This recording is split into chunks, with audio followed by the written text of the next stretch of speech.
Morning, everybody. Good morning. Let's bring to order the April MTA Board Meeting. We've got a full complement of distinguished board members in attendance, and we ought to get it going. Let's hear the safety announcement to begin with, please. Your safety is of the foremost importance to the MTA. Therefore, we ask that you listen and adhere to the following instructions. If you witness an emergency, notify emergency personnel in the room and call 911 immediately.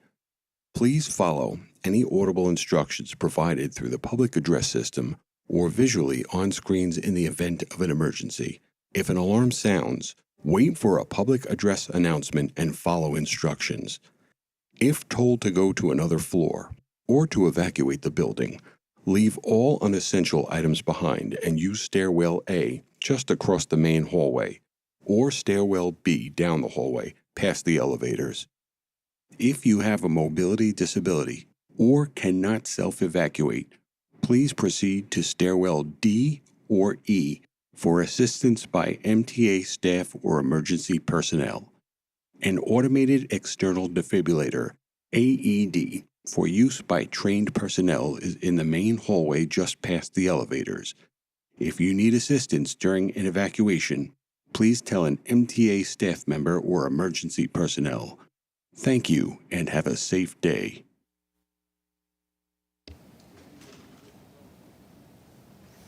Yes, good morning and welcome to the MTA's board meeting public comment session. We will hear from speakers both remotely and in person. We have 38 members of the public registered to speak today. As a reminder, we ask that all public speakers adhere to the MTA's rules of conduct and decorum.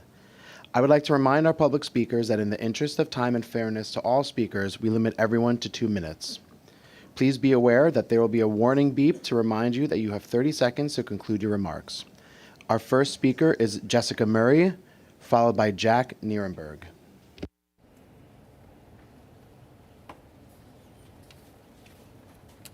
Good morning. 7 long years ago this month, in 2017, disability advocates sued the MTA over the poor maintenance of the elevators we depend on. 7 years. That's how long the MTA has dragged out this lawsuit. 7 years. All we want are elevators that don't break down when we're in the middle of a trip. All we want is an effective communication system so we know when an elevator is out. All we want are clean elevators and a legal agreement so we can hold the MTA to its promises. 7 years. But what do we have instead? 7 years of the MTA's private lawyers earning 7 figures. For what? No settlement, no progress. 7 years. The MTA honchos may tell you that they won the case. Don't believe them, they haven't. The MTA is back in court with us next week, along with their high-priced lawyers racking up hours. 7 years. And 2 years since we settled 2 other subway access cases, which we celebrated together. So we know the MTA can make a deal when it wants to, as BART and San Francisco did in a similar case a few days ago, and as Boston did several years ago. 7 years, and often 7 months to replace an elevator, making a station inaccessible. Meanwhile, the MTA will re-signal the entire G line in 6 weeks this summer. 7 years of the MTA telling you they're doing a great job when people in wheelchairs are still getting carried out of stations by the fire department because one of the many elevators on their trip isn't working. 7 years. Nobody wants to hold up a giant 8 next year. Board members, tell the chair and the governor it's time to make a real deal that will guarantee working elevators for generations to come. Thank you. Our next speaker will be Jack Nierenberg, followed by Christopher Greif. Good morning, everyone. I'm Jack Nierenberg, the Vice President of Passengers United. And I went to one of the open houses for the Queens Bus Network redesign recently. I spoke to some of the lovely people running it. And one of the questions that I asked them was, will there be an equity analysis? They said yes. I then asked, what metrics are you going to be using to define equity? That I could not get an answer for, and that I find especially concerning because, if anything, equity should be one of the primary factors that's going into a major initiative like the bus network redesign. It should not be one of the just another supporting factor that comes up in the end, especially if there are no defining metrics. If anything, those metrics should be there from the get-go. Those should be informing those decisions. And I know that there is an equity office at the MTA. Unfortunately, we don't really hear about them, really. And I'm actually very curious to know what exactly the dynamic is between management and this equity office. Because if anything, unfortunately, what we've been finding is that equity has not really appeared to be a major factor going into initiatives like the elimination of the Atlanta ticket and the new city ticket program. Because when we see people who are being disadvantaged disproportionately, that creates even further problems. And I've been studying equity and in public transportation, and I have a path forward, and I invite all of you to, at the very least, speak with us, because we have solutions and we have ways moving forward. Because if anything, from these plans, they should be benefiting New Yorkers, and if they're harming New Yorkers, that becomes problematic. So we have solutions. Please speak with us about them. Thank you very much. Thank you for your remarks. Our next speaker will be Christopher Greif, followed by Mike Howard.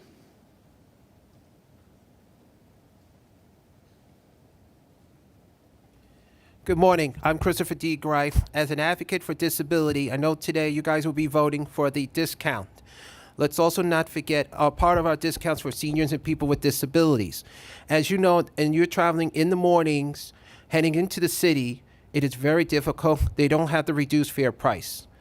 But we do need it during the morning rush, because some of us may have to go to doctors, specialist doctors, going to trainings, or want to go somewhere very early to get on a train, because that train will run maybe from out of Suffolk County into Penn Station, or on the Metro North to Grand Central.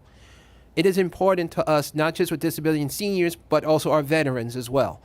They need to get on the trains during the mornings and not, they should be paying the reduced fare. It makes sense for us to go in the evening when we pay reduced fare going up north on Metro North or going east on the Long Island. We should have that during the morning times as well. And I do want to thank our NYPD and MTA police who are out there protecting us. But let's also aware that summer is around the corner. We need to make sure that officers are out there, not overheating, but we see something, we should say something. And let's also remember advocating for people with disabilities, seniors, and our veterans. Thank you. Thank you for your remarks. Our next speaker will be Michael Howard, followed by Maddie Bucky's Highland. Over Zoom. Hello, everyone. My name is Michael J. Howard. I prefer Mike at all times. Listen, I just want to let y'all know that I'm glad the Villanova screens inside of the buses are installed, but let me tell you something about the clever device. The clever device that's in the buses right now needs to be transferred back to Villanova's, because those clever devices and the screens, clever, those things are unclever to me, because they don't hardly navigate when the screen is on, but when the screen is off, they navigate. So they need to be either reprogrammed or transferred to version 2, which is Villanova screens. That's already getting installed on buses I've been advocating for years, almost a decade about it, which should have been installed since they first came out from 2010 all the way to now. To 2018. So let me say something about the subway system. The 4 line, it needs to be very clean, because I've seen the trains that are dirty. It needs to be very clean on the outside, not just the inside, the outside, and not just only needs to be clean, it needs cameras to be installed. Please conclude know? your remarks. Thank you. Have a nice day. Thank you. Our next speaker will be Maddie Bucky's Highland, followed by John Landers. Thank you, Danny. Good morning, folks. I'm Matty W. Bucky's Highland. Thank you. As April draws to a close, as Autism Awareness Month comes to an end, we have to on behalf of me and the millions around the world dealing with autism, we want to thank the Metropolitan Transportation Authority for giving us a world and transit where people are accepted and understood for who we are. And then the second thing is, I would suggest after the public safety announcements made and before public comment, we recite the Pledge of Allegiance to the flag of the United States of America. God bless each and every one of you. Thank you very much. Thank you for your remarks. Our next speaker will be John Landers, followed by Jean Ryan.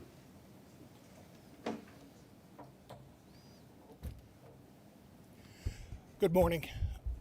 I'm here today to address two people. My president, President Davey, and a gentleman that I worked for several years as his dedicated announcer and tower operator at Canarsie, Demetrius Critchlow. Guys, I'm coming to you. I am the tower operator at Livonia Yard on the midnights 5 days a week. I am in a safety-sensitive title, and when they send us down for random urinalysis testing in Livonia Yard on the midnights, we have to go with an escort. They have in other yards provided a vehicle transporting us to the MAC Center for the testing. Livonia Yard does not have a vehicle, despite the fact that I've gone to my superintendent, my general superintendent, my ACTO, and begged them to get a vehicle so that they can take random urinalysis testing people down on the midnights.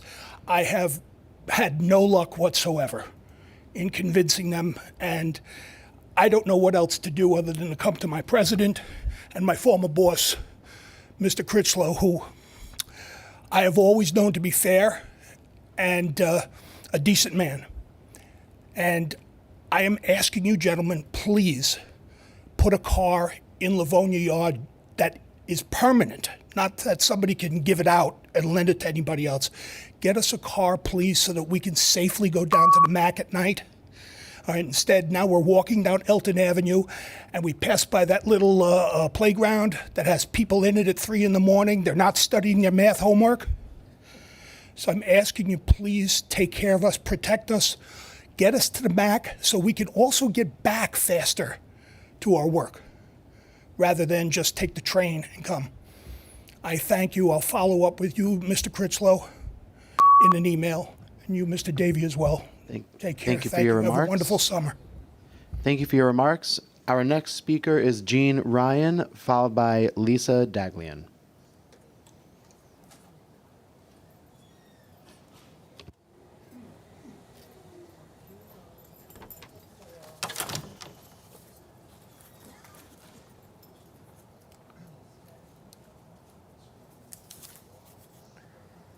Good morning. 7 long years ago this month, in 2017, disability advocates sued the MTA over the poor maintenance of the elevators we depend on. 7 years. That's how long the MTA has dragged out this lawsuit. 7 years. All we want are elevators that don't break down when we're in the middle of a trip. All we want is an effective communication system so we know when an elevator is out. All we want are clean elevators and a legal agreement so that we can hold the MTA to its promises. 7 years. But what do we have instead? 7 years of the MTA's high-priced private lawyers earning 7 figures. For what? No settlement, no progress.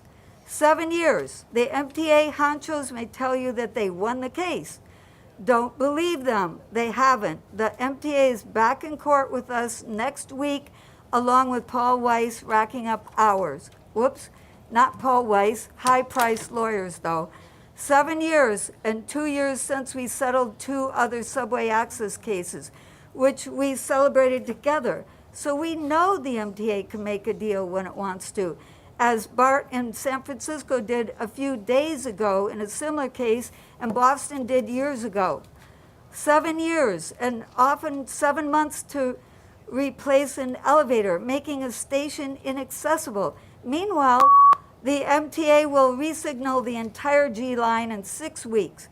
7 years of the MTA telling you they're doing a great job when people in wheelchairs are still getting carried out of stations by the fire department because one of the many elevators on their trip isn't working. 7 years. Nobody wants to hold up a giant 8 next year. Board members, tell the chair and the governor it's time to make a real deal that will guarantee working elevators for generations to come. Thank you. Thank you for your remarks. Our next speaker is Lisa Daglian, followed by Tasha Leribors. Hi, good morning. I'm Lisa Daglian. I'm the Executive Director of the Permanent Citizens Advisory Committee to the MTA PCAC. Happy birthday, Whitestone Bridge. Happy birthday, Long Island Railroad, Chris Greif. And in 2 months, happy birthday, congestion pricing. June 30th will go down in history as the day we embark on one of the most meaningful steps toward a more sustainable future. We can't wait for the improvements riders and drivers will see.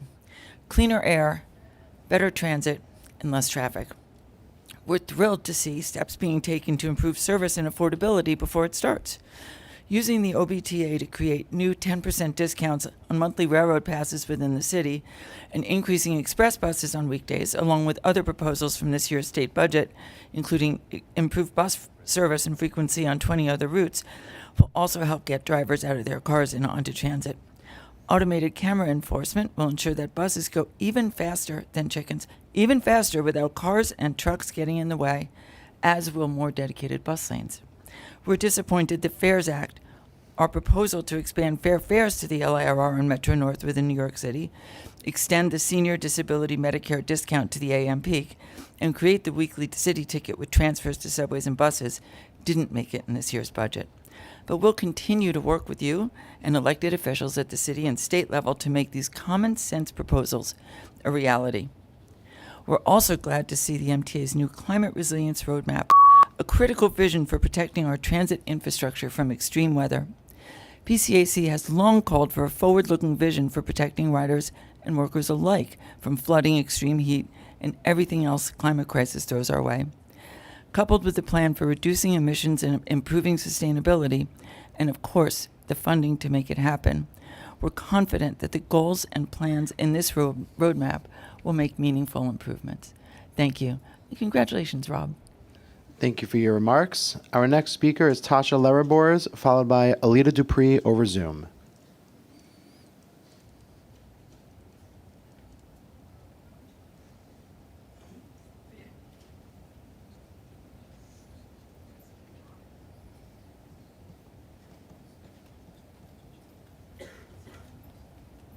Hello, good morning. My name is Tasha Leribors. I work for Center for Independence of the Disabled. Good morning. 7 long years ago this month, in 2017, disability advocates sued the MTA over the poor maintenance of the elevators we depend on. 7 years. That's how long the MTA has dragged out this lawsuit. 7 years. All we want are elevators that don't break down when we're in the middle of a trip. All we want is an effective communication system so we know when an elevator is out. All we want are clean elevators and legal agreement so we can hold the MTA to its promises. 7 years. But what do we have instead? 7 years of the MTA's high-priced lawyers earning 7 figures. For what? No settlement, no progress. 7 years. The MTA honchos may tell you they won the case. Don't believe them. They haven't. The MTA is back in court with us next week, along with their lawyers racking up hours. 7 years. And 2 years since we settled 2 other subway access cases, which we celebrated together. So we know the MTA can make a deal when it wants to, as BART in San Francisco did, a similar case a few days ago, and Boston did years ago. 7 years. And often 7 months to replace an elevator, making a station inaccessible. Meanwhile, the MTA will resignal the entire G line in 6 weeks.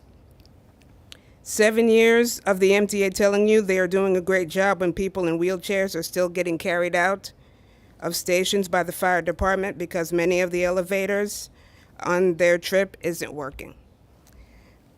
Folks, it's time to Please tell conclude your the board remarks. members Thank got you for some your work to do. remarks. Thank you. Our next speaker will be Alita Dupree, followed by John Padula. Thank you. Good morning, Chair Jano Lieber and members. Alita Dupree for the record, she and her with Team Folds. Hope you hear me okay. I'm in an NJ Transit bus. Hope we don't lose the signal. So anyway, I try to bring you some positive energy today. How do we build the best subway and bus system and rail that we can? Think about building a renewable energy subway.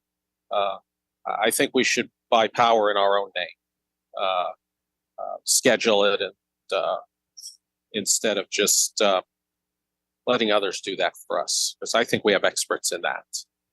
And fares, I would like to see a more simpler fare policy, a 24-hour same fare policy for senior and disabled users of the system. But I bring to you, why do I speak at meetings? Well, because I think the things that I have to say are relevant wherever I happen to be. And the subway is not just about getting places, but enjoying the journey. To remember the words of Jerry Rafferty, I listen to Right Down the Line just about every day. That goes back to 1978. So I often feel like I'm a lone wolf in bringing you positive energy.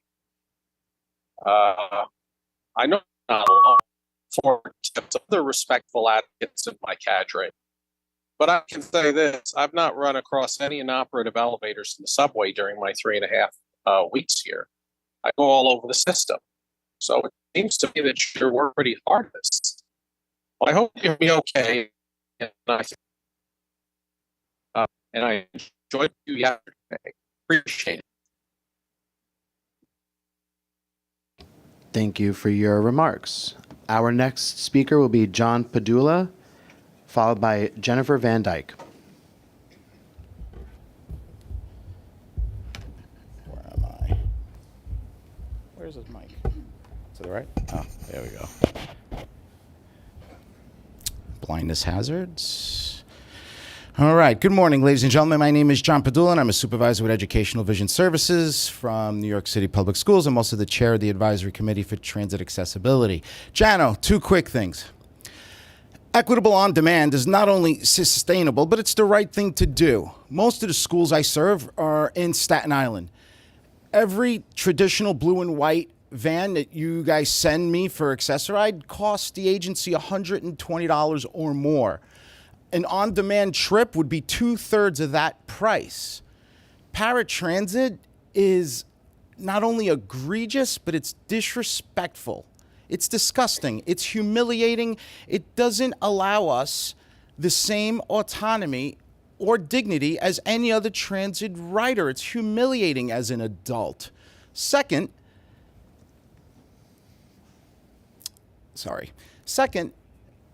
it's never one size fits all for disability.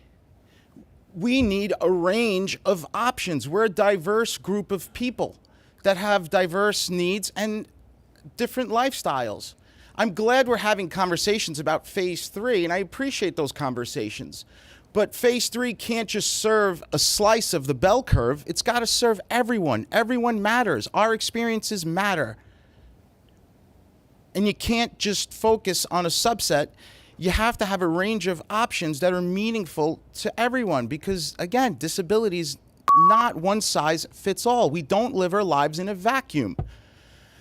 In closing, I just want to say congratulations to Rachel and Chris. I've often heard it said that administrators do things right, but it takes good leaders to do the right thing. And I've learned a lot from both of you. And I know it's very hard to do the right thing in a bureaucracy like this. But again, I Please appreciate you conclude your both. And remarks. I've learned a lot from you guys. And good luck to you going forward. Thank you for your remarks. Our next speaker will be Jennifer Van Dyke, followed by Teresa Rodriguez. Good morning. My name is Jennifer Van Dyke. I'm with the Elevator Action Group. 7 long years ago this month, in 2017, disability advocates sued the MTA over the poor maintenance of the elevators we depend on. 7 years. That's how long the MTA has dragged out this lawsuit. This may sound familiar, but 7 years is worth repeating. 7 years. All we want are elevators that don't break down when we're in the middle of a trip. All we want is an effective communication system so we know when an elevator is out. All we want are clean elevators and a legal agreement so we can hold the MTA to its promises. Yes, you've heard this before, but 7 years is worth repeating. 7 years. What do we want instead? 7 years of the MTA, what do we have instead? 7 years of the MTA's private lawyers earning 7 figures. For what? No settlement, no progress. 7 years. The MTA honchos may tell you that they have won the case. Don't believe them. They haven't. The MTA is back in court with us next week, along with high-priced lawyers racking up hours. 7 years. And 2 years since we settled 2 other subway access cases, which we celebrated together. So we know the MTA can make a deal when it wants to, as BART in San Francisco did in a similar case a few days ago, and Boston did years ago. 7 years, and often 7 months to replace an elevator, making a station inaccessible. Meanwhile, the MTA will re-signal the entire G line in 6 weeks. 7 years of the MTA telling you they're doing a great job when people in wheelchairs are still getting carried out of stations by the fire department because one of the many elevators on their trip isn't working. 7 years. Nobody wants to hold up a giant 8 next year to you board members. Tell the chair and the governor it's time to make a deal that will guarantee working elevators for generations to come. 7 years. Thank you. Thank you for your remarks. Our next speaker will be Teresa Rodriguez, followed by Jason Anthony.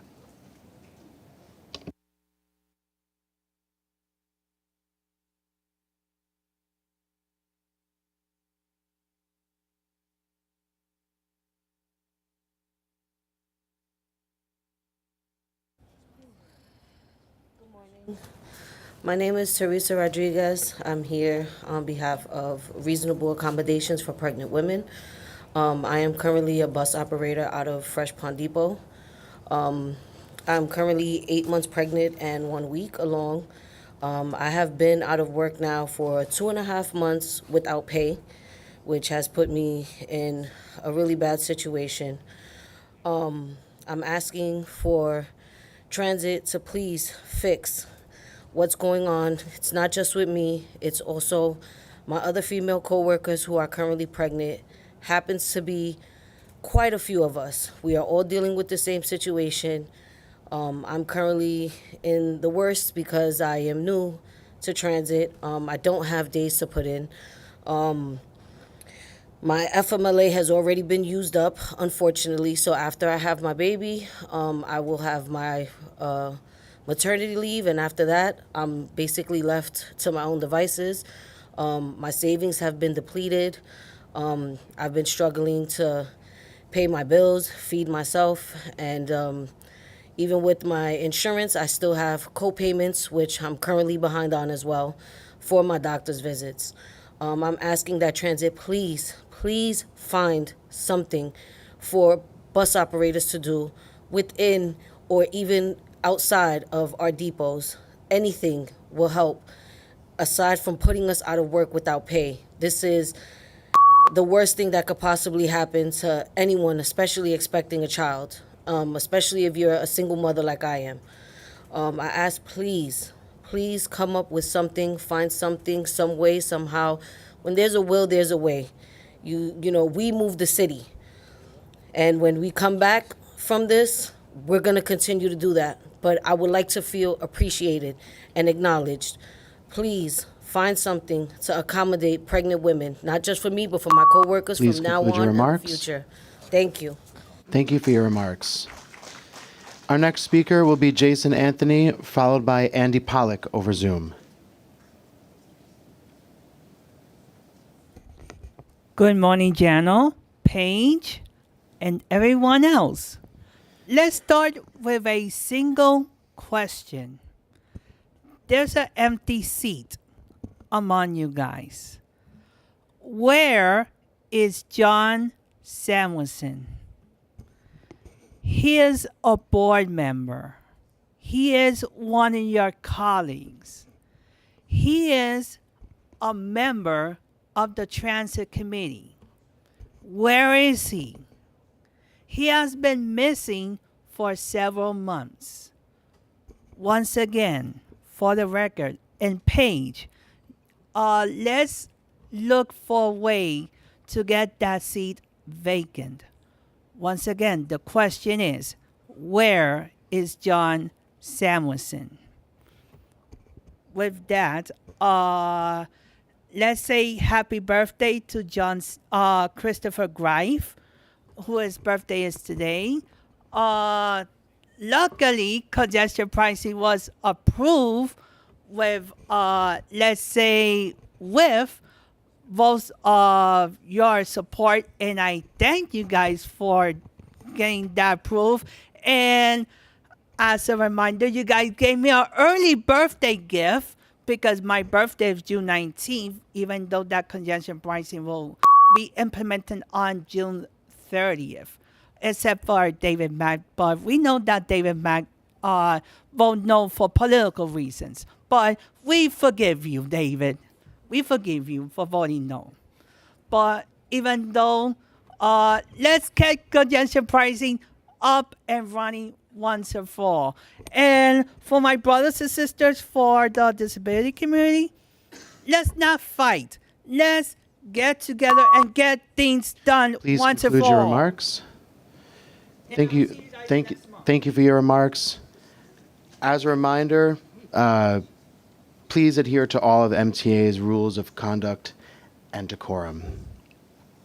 Our next speaker will be Andy Pollack over Zoom, followed by Monique Johnson. Thank you, Daniel. Good morning, Mr. Chairman, and good morning, members of the MTA Board. Andy Pollack, Passengers United. So let's get into a couple of things to begin the second quarter. First things first, congestion pricing was approved, despite my comments being played on WABC TV saying that congestion pricing should have never went through in the first place until the lawsuit was settled with New Jersey. And not only New Jersey, but I need to clarify to WABC that also I meant to say that Staten Island was filing a lawsuit, and so was the UFT. So until all the lawsuits were settled, the MTA should have never voted to approve congestion pricing.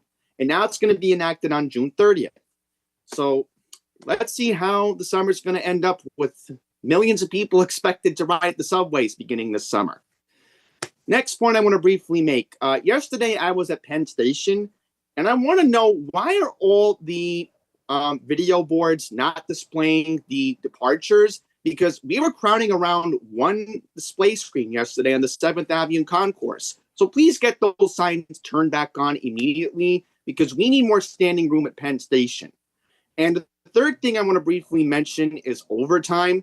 So with overtime being cut, the problem is without those essential overnight workers, the road inside's not getting baited at the subway stations. So not only that's occurring, but overnight trash pickup is not occurring either with these overtime cuts from what Passengers United's been seeing on social media. So with that being all said, I see my time is about to go down, so I'm going to conclude my remarks. Thank you so much for letting me speak this month, and I plan on hopefully speaking again in May. Thank you for your remarks. Our next speaker will be Monique Johnson, followed by Sasha Blair Goldenson. Good morning. 7 long years ago this month in 2017, disability advocates sued the MTA over the poor maintenance of the elevators we depend on.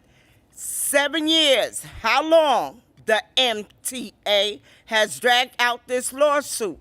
7 years, all we want are elevators that don't break down when we're in the middle of a trip, and all we want is effective communication systems so we know when the elevators are out.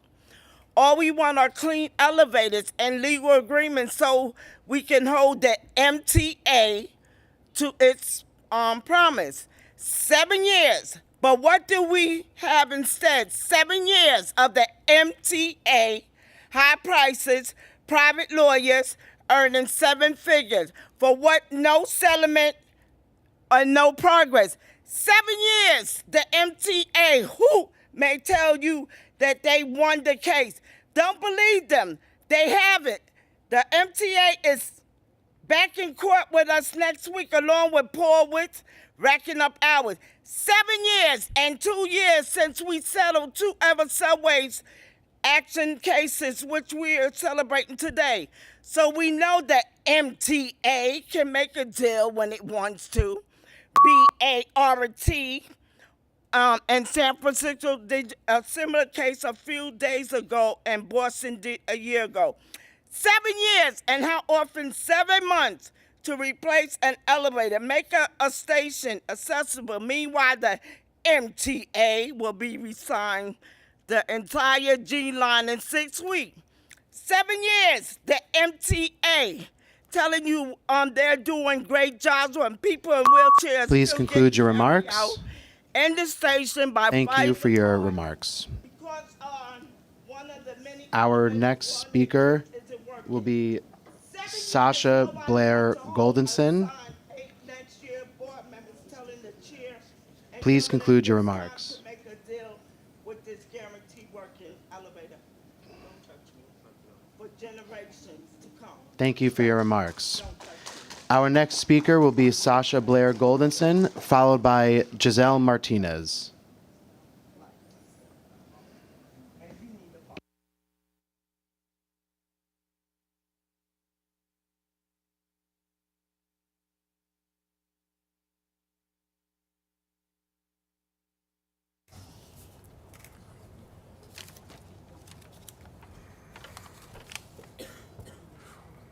Good morning. 7 long years ago, this month, in 2017, we disability advocates sued the MTA, were forced to sue the MTA over the poor maintenance of the elevators we depend on to ride like everyone else. 7 years, that's how long the MTA has drawn out this lawsuit. 7 years, all we want are elevators that won't break down in the middle of a trip. We want effective communication systems so we know when an elevator is out. We need clean elevators and a legal agreement so that we can hold MTA and the governor to their promises. 7 years, but what do we have instead? 7 years of MTA lawyers earning 7 figures. For what? No settlement, no progress. 7 years. The MTA honchos will tell you they won the case. Don't believe it. They haven't. MTA will be back in court with us next week, along with the high-priced lawyers racking up hours. 7 years, when 2 years ago, in this room, we all celebrated together the settlement of 2 cases to build elevators, just like BART in San Francisco did a couple days ago, and Boston did a couple decades ago. 7 years, and often 7 months, that elevators go out of service, making an entire station inaccessible, while you can resignal the entire G line in 6 weeks. 7 years of MTA saying they're doing a great job, while people like me are carried out of station with the fire department every day. 7 years. Nobody wants to hold up a giant 8 next year. Board members, tell Chair Leeper. Please conclude your remarks. Please tell Chair Leeper and Governor Thank you for your Hochul it is time remarks. to settle our case. Thank you. Our next speaker will be Giselle Martinez, followed by Deborah Greif. Good morning. My name is Giselle Martinez, and I'm a bus operator out of the East New York Depot. Now, I am the Women's Committee Chair for the TWU Local 100, and I'm here in representation of the pregnant women that we have fighting this fight to get reasonable accommodation. I myself went through it. I have a miscarriage on the job while I was on probation because the probationary time, we're not supposed to take no sick days, no days off. We don't have nothing to rely on to continue to get paid for. Today, I am here standing in front of you with the support of the TWU Local 100 President, Richard Davis, the VP, John Pitafio, and I'm here to please ask you to make some changes to the system completely, not only for RTO, not only for a department, but the whole system. Having babies, it's not supposed to be punishing us for a natural cause. We are having babies to enlarge our families. We need to continue to get paid because it's not only a stressful moment that you have to be put out of work, no pay, but going home and not having the money to support your family. Do you think that's something that we should be going through? Not only having a baby inside your belly and going through the stress of having some difficulties with your pregnancy. I had 2 more babies after my miscarriage, and none of my pregnancy were accommodated until I got incidents on the job and went out on injury on duty. One of them taking me into a coma. So please take some. Please conclude your remarks. Thank you. Take some consideration to the women that are pregnant. Thank you for your remarks. Our next speaker will be Deborah Greif, followed by Bruce Miller. Good morning, everyone. I'm going to talk about congestion pricing. I want to thank you. I was here last month when it was almost unanimously voted on. And I have to tell you, we had a mini preview this morning because we got on Accessor at 6:28, and we couldn't believe it. We knew we'd get up through Ocean Parkway onto the HOV lane into the tunnel very quickly because it usually happens. It's when we leave the Brooklyn Battery Tunnel, now known as UCarry, that it takes forever for us to get from the tunnel up Rector to come here to 2 Broadway. Shock of shock, there was nothing there. It only took us 33 minutes to actually get in here, which is a record for us. So if this is what congestion pricing is going to be, I'm looking forward to it. And I accept it as a early birthday gift for myself. And today, Mr. Christopher Greif, my child, it's his birthday, 41. I am very happy. And yes, I am concerned about our elevators being clean and accessible. I also would hope you please work with I had a very difficult pregnancy, so please work with your female bus drivers or employees who are pregnant. Please work and figure out accommodations to help them. Because I had 9 months of hell having the pregnancy, but once I gave birth, it was much easier. So please, let's help the women on the job. Thank you. Thank you for your remarks. Our next speaker is Bruce Miller, followed by Joe Rappaport. Good morning, Mr. Lieber and MTA members. My name is Bruce Miller. I have been an elected or appointed official in the Port Jefferson Village for over 4 decades. I invite our neighbor, Mr. Robert Free, to visit with us and visit with Stephen Englebright, our legislative representative, and leaders of the North Shore civic associations to discuss a type of future for a green Port Jefferson line. Mr. Englebright wrote New York's Climate Leadership and Community Protection Act and is a national leader in the environment. The MTA and the LIR really need to plan to address climate, really needs to plan for some progress toward New York's green emissions. We need alternatives to brown diesel and some kind of participation in your 20-year plan.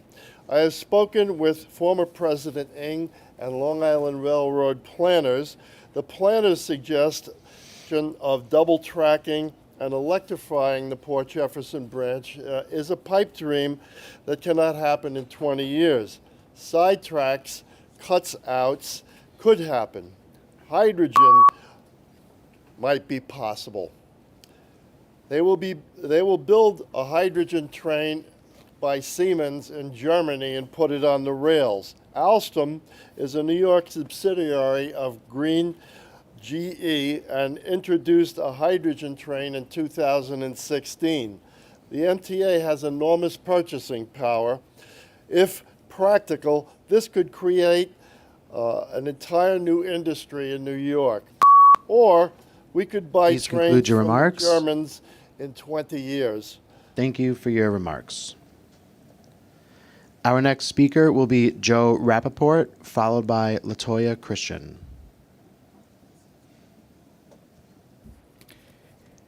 Good morning.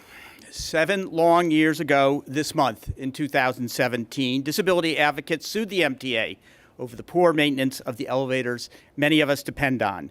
7 years. That's how long the MTA has dragged out this lawsuit. 7 years. All we want are elevators that don't break down when we're in the middle of a trip. All we want is an effective communication system so we know when an elevator is out. All we want are clean elevators and a legal agreement so we can hold the MTA to its promises. 7 years. But what do we have instead? 7 years of the MTA's high-priced private lawyers earning 7 figures. For what? No settlement, no progress. 7 years that MTA honchos may tell you that they won the case. Don't believe them. They haven't. The MTA is back in court with us next week, along with those high-priced lawyers racking up hours. 7 years, and 2 years since we settled 2 other subway access cases, which we celebrated together. So we know the MTA can make a deal when it wants to, as BART in San Francisco did in a similar case a few days ago, and Boston did years ago. 7 years, and often 7 months to replace an elevator, making a station inaccessible. Meanwhile, the MTA will re-signal the entire G line in 6 weeks. 7 years of the MTA telling you they're doing a great job when people in wheelchairs are still getting carried out of stations by the fire department because one of the many elevators on their trip isn't working. 7 years. No one wants to hold up a giant 8 next year. Board members, tell the chair and the governor it's time to make a real deal that will guarantee working elevators for generations to come. I hope you're getting the message. Thank you. Thank you for your remarks. Our next speaker will be Latoya Christian, followed by Patrick W. Condren.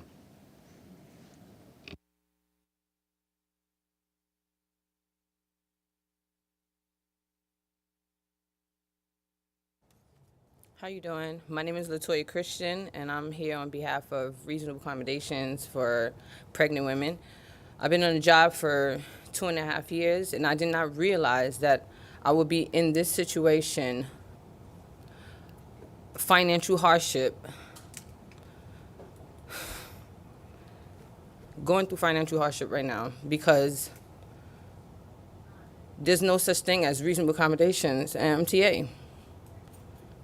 The accommodations is not as reasonable as they say. We have RTO, who is allowed 1 month reasonable accommodations, and they give us 10 days. And half the time, the 10 days a lot of us are not being approved. I got a letter of termination. I didn't know that you can get terminated for being pregnant or having a child. We are in a stage where they're hiring more female bus operators, childbearing. And we have to be unemployed, might be unemployed. That isn't fair. I put a lot of time and effort into working. Having a child is not a disability. There's jobs out there for us to do. There's jobs in the depot for us to do. There's 800 people, 900 people in the depot, and there's no jobs for bus operators? It's ridiculous. I love my job. I love my job. I love to bus operate. We provide service. But this is a disservice. It's disgusting behavior. And there needs to be, there's change. It needs to happen. There's change, and it should be changed. We have to do better. Thank you. Thank you for your remarks. Our next speaker will be Patrick Condren, followed by Jesse Figueroa. Good morning. I am Patrick Condren, the head of the Bus for NYC Coalition here in New York, representing many of the private operators, and we thank Chair Lieber and the board for recognizing, once again, the participation of the public transit contribution that private operators participate here in New York, including Academy Bus, Hampton Jitney, Transbridge, and others, who hold New York State DOT Authority, Interstate Commerce Commission Authority, and also FMCSA Authority. Notwithstanding that, we look forward to some of the clarity and working with you on interstate and intrastate authorities that provide this commuter service going forward, and we look forward to meeting with City Transit and coordinating some of the other things that we do with the bus operators on the Metropolitan Transportation Authority side. So once again, we look forward to working with you and clarifying intrastate operators as we move forward in this public transportation system that you do a great job with, and we look forward to helping out a little bit. Thank you. Thank you for your remarks. Our next speaker is Jesse Figueroa, followed by Gary Rodriguez. Go ahead. Good morning, everybody. Jesse Figueroa here, U.S. Army veteran, disabled veteran, member of the Long Island Railroad 88 Task Force. I'm here to talk about safety is our highest priority, includes accessibility, and also, I'm not going to talk about, much today, but also I believe in diversity. We are in a diverse city. We all need to be treated with respect, especially expectant mothers. Either it's MTA personnel, bus operators, train operators, et cetera, et cetera, et cetera. I believe that also that in the disabled community, especially our veterans, need to have respect, and we all need to work together as a family. Thank you. Thank you for your remarks. Our next speaker will be Gary Rodriguez, followed by Joseph Morales. I'm sorry, I think they got mixed up with the name. Is Gary Rosario.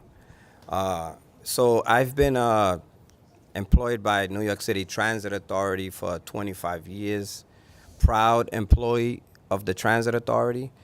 I have made major accomplishments for my family, for my children, being employed by New York City Transit Authority. And I am confident that I am here sitting among some educated employees and leaders that make decisions for us that work for New York City Transit Authority. I am confident that you guys will collaborate together to try to come up with a strategic plan for reasonable accommodation. These are women that we trying to help. They want to work. They don't want to get paid to stay home. And it's encouraging to see them bring themselves here to this important board meeting to represent themselves. They don't want somebody else to do the work for them. They willing to do the work themselves. And I take a lot of their calls and a lot of their complaints, and I make it personal. And I want you to make it personal, because many of us have moms, we have daughters-in-laws, females that have become pregnant while working. And maybe if they're not accommodated because they don't work for an agency as powerful as ours, we have to help them ourselves. So I'm appealing to you guys to please come up with a plan that we can all be confident that we will be taken care of working for the New York City Transit Authority. Thank you very much. Thank you for your remarks. Our next speaker will be Joseph Morales, followed by Michael Ring.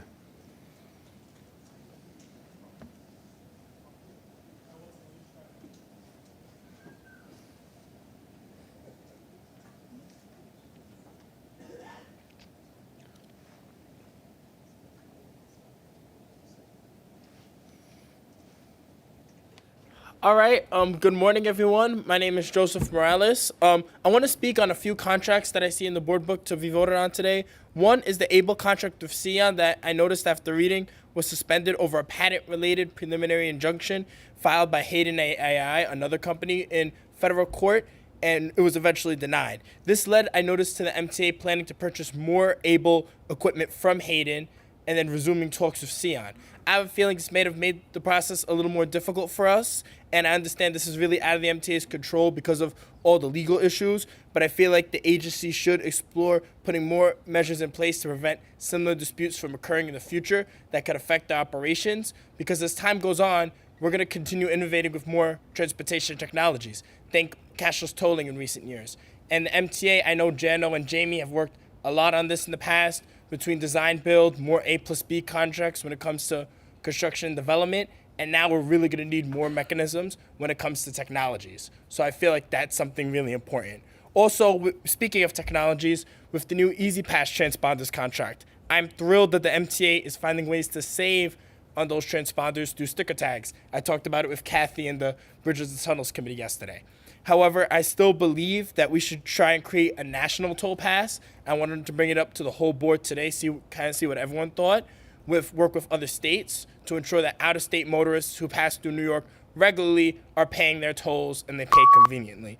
And lastly, I fully support the MTA's plans to increase awareness of the monthly city ticket discounts as congestion pricing gets underway. I feel like it is imperative that we do that outreach, and we also do outreach on the other transit discounts that outer borough residents have, and that may appeal to them. That way we're ensuring that everyone has the most affordable rides possible and that they use mass transit as much as possible. Thank you for your time this morning. Thank you for your remarks. Our next speaker will be Michael Ring, followed by John Patafio. Good morning. My name is Michael Ring. If anyone needs a description of my appearance, I'm wearing a green hat that says Disabled in Action. That's the organization I'm representing. I'm holding a 7 in my hands, a cardboard 7, and I like to think I look like a guy that can handle all sorts of challenges. I'm also not going to stick to the script because it's a little bit personal. 10 years ago, I acquired my disability. I was mostly paralyzed. I could not walk. I could not walk at all. I came home from the hospital. I could not climb stairs. I used a wheelchair. I used a wheelchair for about 2 years. So 10 years ago, 8 years ago, and 7 years ago, I used a wheelchair. I never took the subway. It never occurred to me to take the subway. I knew how to use apps. I know how to find out where the elevators are. I knew where they were. I knew how to find out if the elevator might be broken. I didn't trust it. I didn't want to get stuck going from point A to point B. I didn't want to be in the middle. People who still use wheelchairs are staying home because they can't count on the elevator working between where they live and where they want to go to work. When you travel, you're going to wind up using 5 elevators to go from one place to another, and you're going to use 5 to come home. It's an approximation. That's 10. That's 50 elevator trips a week. If you can't count on those 50 all functioning, you're going to stay home. People who can't climb stairs are leading unproductive lives. They're not working. They're not paying taxes because they can't count on the elevator working. Settle the case. Show the world the elevators are going to work and more people will pay taxes and get to work. Thank you very much. Thank you for your remarks. Our next speaker is John Patafio, followed by Omar Vera.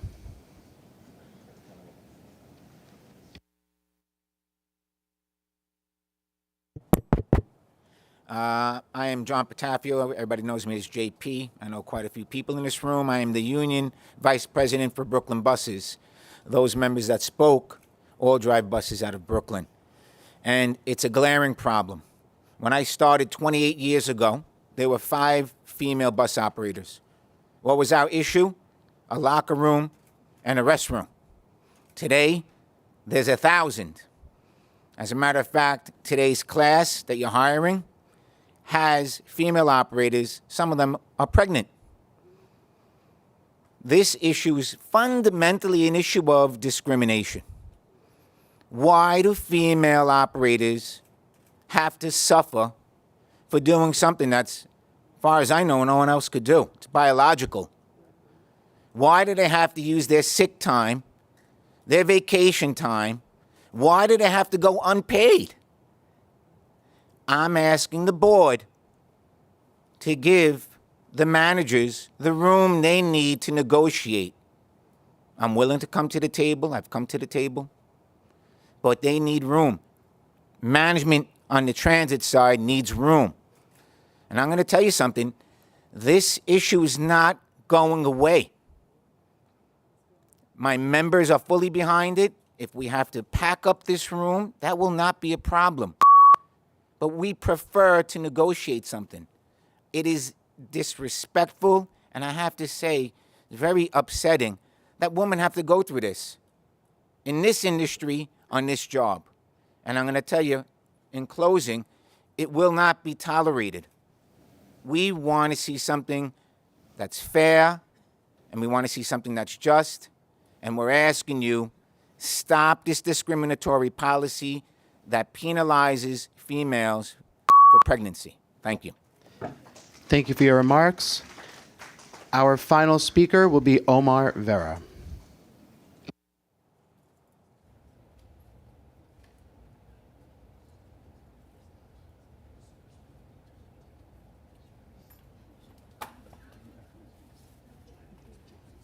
Good morning, MTA Board. Man, I wish the board meetings were at 10 again, but okay. First, I'll just say, just heed the demands and wishes of many of the activists here today, because they all have legitimate concerns, and we need to make the system better, not worse. Second, I like to say, looking forward to when congestion pricing is implemented on June 30th. But like I said, hopefully one day in the near future, you can extend the congestion pricing zone to downtown Brooklyn, as they need it as well. Third, I'm looking forward to seeing the complete R211 rollout, because I noticed when I rode an R46W this morning, the number was 5894, the car, which was taken from the Pitkin yard, the A and the C trains, and now it's part of the Coney Island yard stuff. So we're already seeing the R211 replacing the R46 in action. We're looking for, and remember, CBTC, you want to implement CBTC on 8th Avenue, right? So we need like the R211s there. So the 46s need to be gone from 8th Avenue in order for that to be a reality. And speaking of CBTC, I would like to make a name correction, because regarding the line, because I know you're implementing it now on Crosstown, but you're including the northern part of the Culver line as part of the Crosstown route. So rather than just saying Crosstown, which is only from Court Square to Hoyt Schermerhorn, so the Culver begins at Bergen Street, so the line from Bergen to Church should be called Culver North, and then from Ditmas to Coney Island, Culver South. Thank you, and I'll see you later. Thank you for your remarks. Chairman Lieber, we have reached the allotted time for this public comment session. At this time, we ask the remaining registered speakers to stand by as we transition to a separate live recording session. If you are a remote public speaker participating on Zoom, please stand by and wait for further instructions from the moderator. Public speakers in the room, please join us in conference room 4. Thank you for your cooperation. Thank you, Danny, and thank you to members of the public who spoke today. General Counsel Paige Graves, do we have a quorum? Yes, we do. Okay, Can I just ask one question about the public speakers? Is it possible to learn later on more about the issue that's been raised around disability, pregnancy, It's actually a and matter in accommodation? litigation, so Okay. we handle it as In an executive session? matter. Fine, thank you.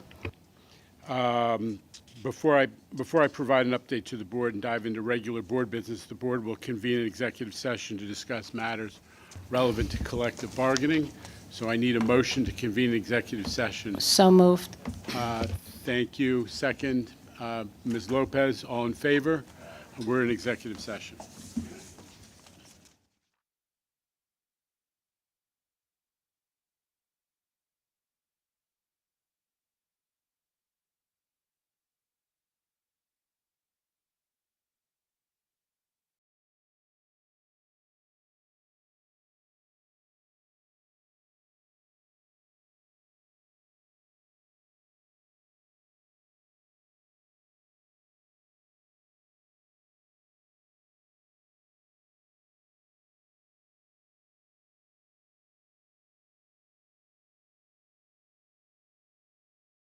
I think if there are no customer service ambassadors, there would be lots and lots of people taking the wrong train.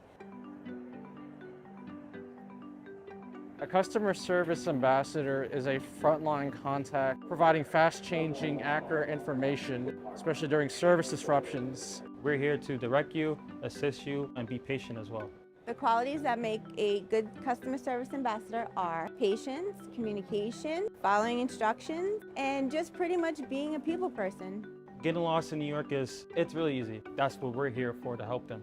So every day, I show people how to use the phone. We have this app called Train Time. It tells you the time everything comes, schedule changes, tells you advanced scheduling as well in case you need to come in a week. My most memorable day at work, we had an elderly woman come off of the airport. We assisted her to getting to her family, which was in another town. She had never been to New York before. She was completely lost. She thanked us several times, and I was able to help this woman get to her family. That's the motivation. Just helping people in general is seeing their face. I like to help people a lot. You know, seeing people happy and getting to their place. It makes me feel really happy, especially that I know they're getting to their destination safely. We serve with pride.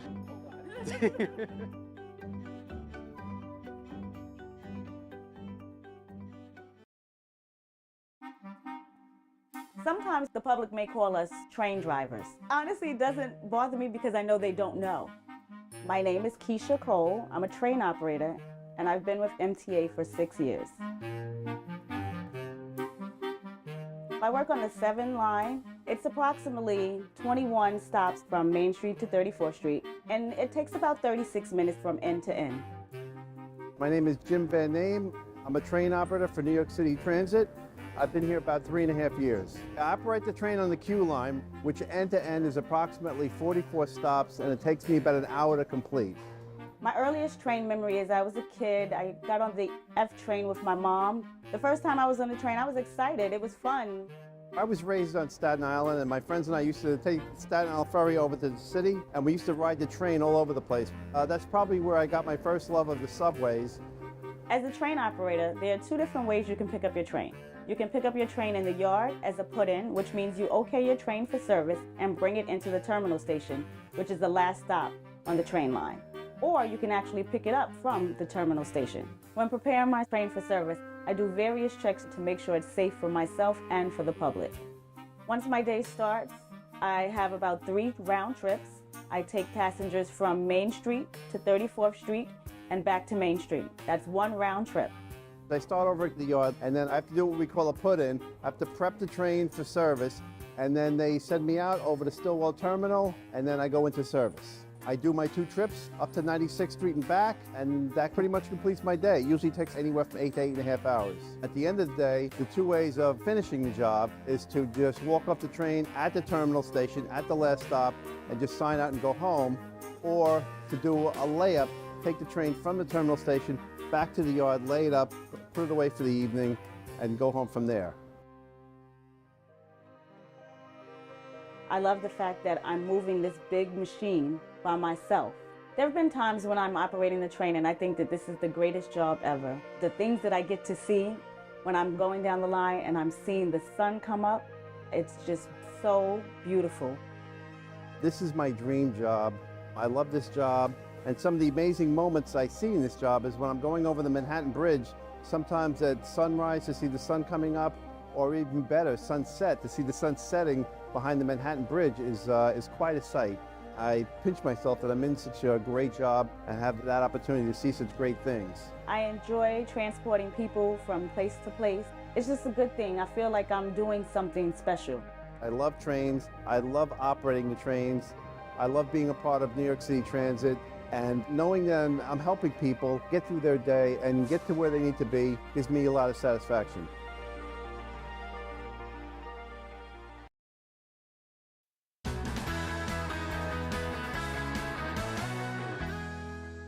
What does a depot bus dispatcher do?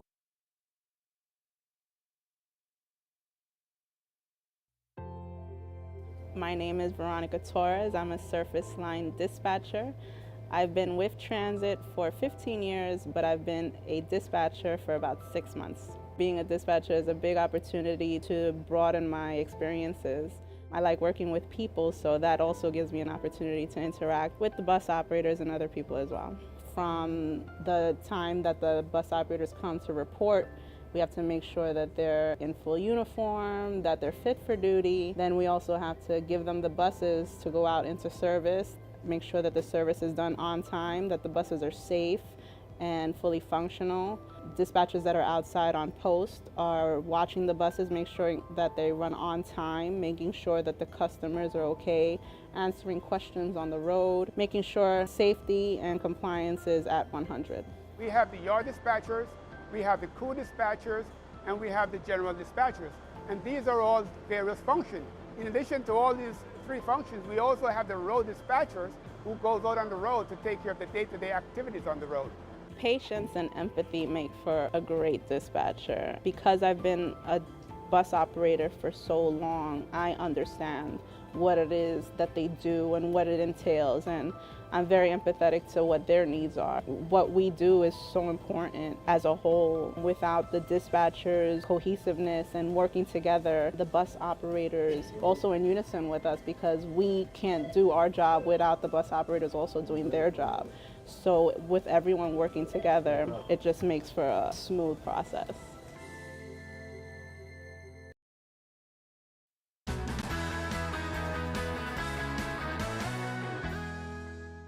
What does an electronic equipment maintainer do?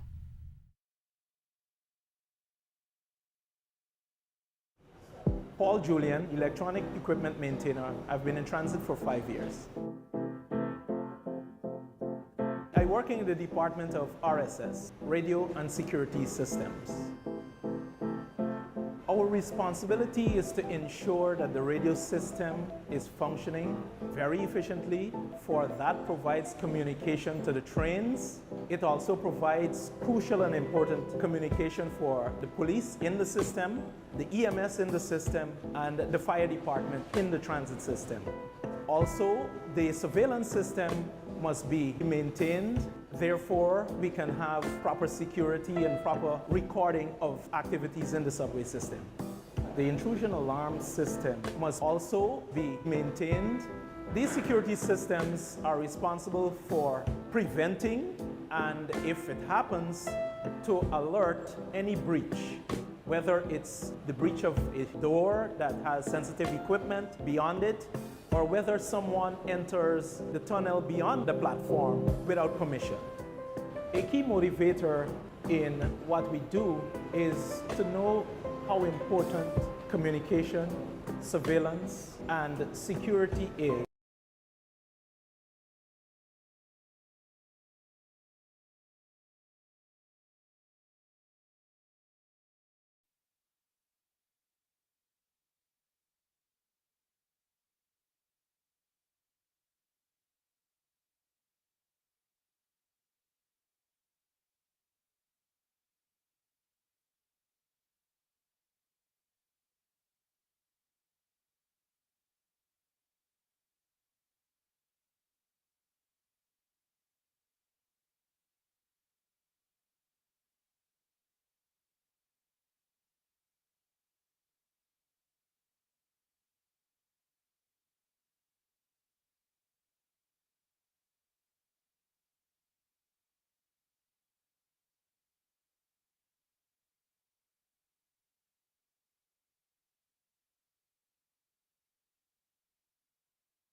Okay, we're back in session.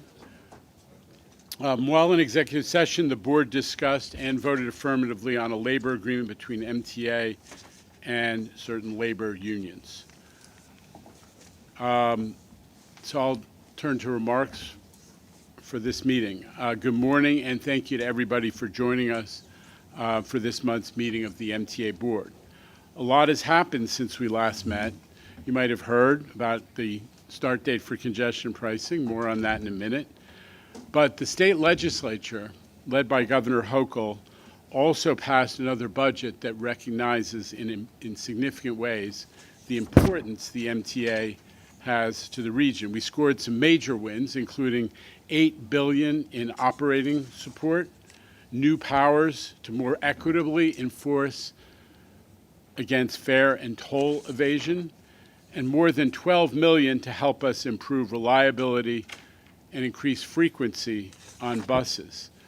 Also, funding for the Interborough Express design process, something the governor's passionate about and we at MTA C&D are passionate about as well, and funding to study a potential third phase of the 2nd Avenue subway, that westward expansion along 125th Street that Governor Hochul included in her State of the State address back in January. And we can't forget the housing provisions. We're going to hear about this at some length today. The housing provisions that will allow the MTA to pursue new transit-oriented development opportunities like what's being done in Wyandanch and Westbury and Ronkonkoma out on Long Island and Harrison and Westchester, and opportunities as well in the city of New York.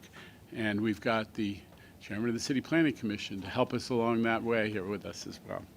You're going to hear a lot more about it today from our Director of Transit-Oriented Development, Bob Paley. But while the state budget was being put to bed, something else happened. With Governor Hochul and Mayor Adams leading the way, remember cops, cameras, and care, remember all that investment in mental health outreach, particularly for the severely mentally ill. Because of all that, crime has plummeted in the New York City subway system. Last week, there was a 33% drop in subway crime versus the equivalent week in 2023. Year to date, after some problems in January, but year to date, we have already pushed subway crime 6.5% below 2023, and we are now lower by 11% compared to pre-pandemic. This is not popularly understood, but we are well below pre-pandemic subway crime levels. Emblematic of this shift, yesterday there was one index crime in the New York City subway system, one. Last month, we were averaging 4. We are headed in the right direction. Big leadership from these two elected officials and big results. With the budget behind us, we can now start focusing on the capital program that this board, in probably our single biggest challenge once congestion pricing begins to be implemented,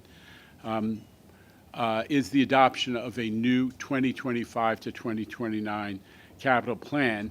We've been talking about the need to prioritize climate resiliency in that plan.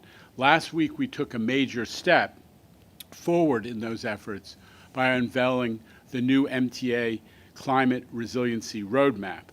It outlined $6 billion in needs over the next decade to make the transit system more resilient against accelerating impacts of climate change, torrential rainfall, extreme heat, and all different types of severe weather brought on by climate change. So we have copies of the book for the board on your way out. This is like the 20-year needs assessment, which was a really historic, first of its kind effort. This is a detailed blueprint of how do we start dealing with climate change. And it is going to, I think, chart the way for us as we start to deal with the capital program. Huge kudos to Jamie and the entire team at MTA C&D. Because, as I always say, transit is the antidote to climate change. The MTA system allows New York to have the lowest greenhouse gas emissions, the lowest carbon footprint per capita in the nation because of our low greenhouse gas emissions. It's counterintuitive, but New York is actually the greenest city in the country by a lot. And we want to reduce that footprint even more by transitioning to a fully zero-emissions bus fleet. Frank Anakara, Senior Vice President of Buses, is here with Sunil Nair, the Vice President who is leading the zero-emissions bus transition. And they will have an update on that program in a few minutes. A big down payment on those buses is, of course, going to come from the congestion pricing revenues. By now, you've all heard that we have a start date for collecting tolls, June 30th. It's a Saturday night going into Sunday. The first people to pay the toll will pay $3.75, which is the deeply discounted overnight rate on the weekends from 9 p.m. to 9 a.m. And that's exactly 2 months from today, barring, of course, any delay in the final federal approval process or from the litigation that we continue to contest with our friends across the river. In preparation for day one, we've opened the application portals for the discounts and exemptions for congestion pricing with detailed information on who qualifies and how to apply.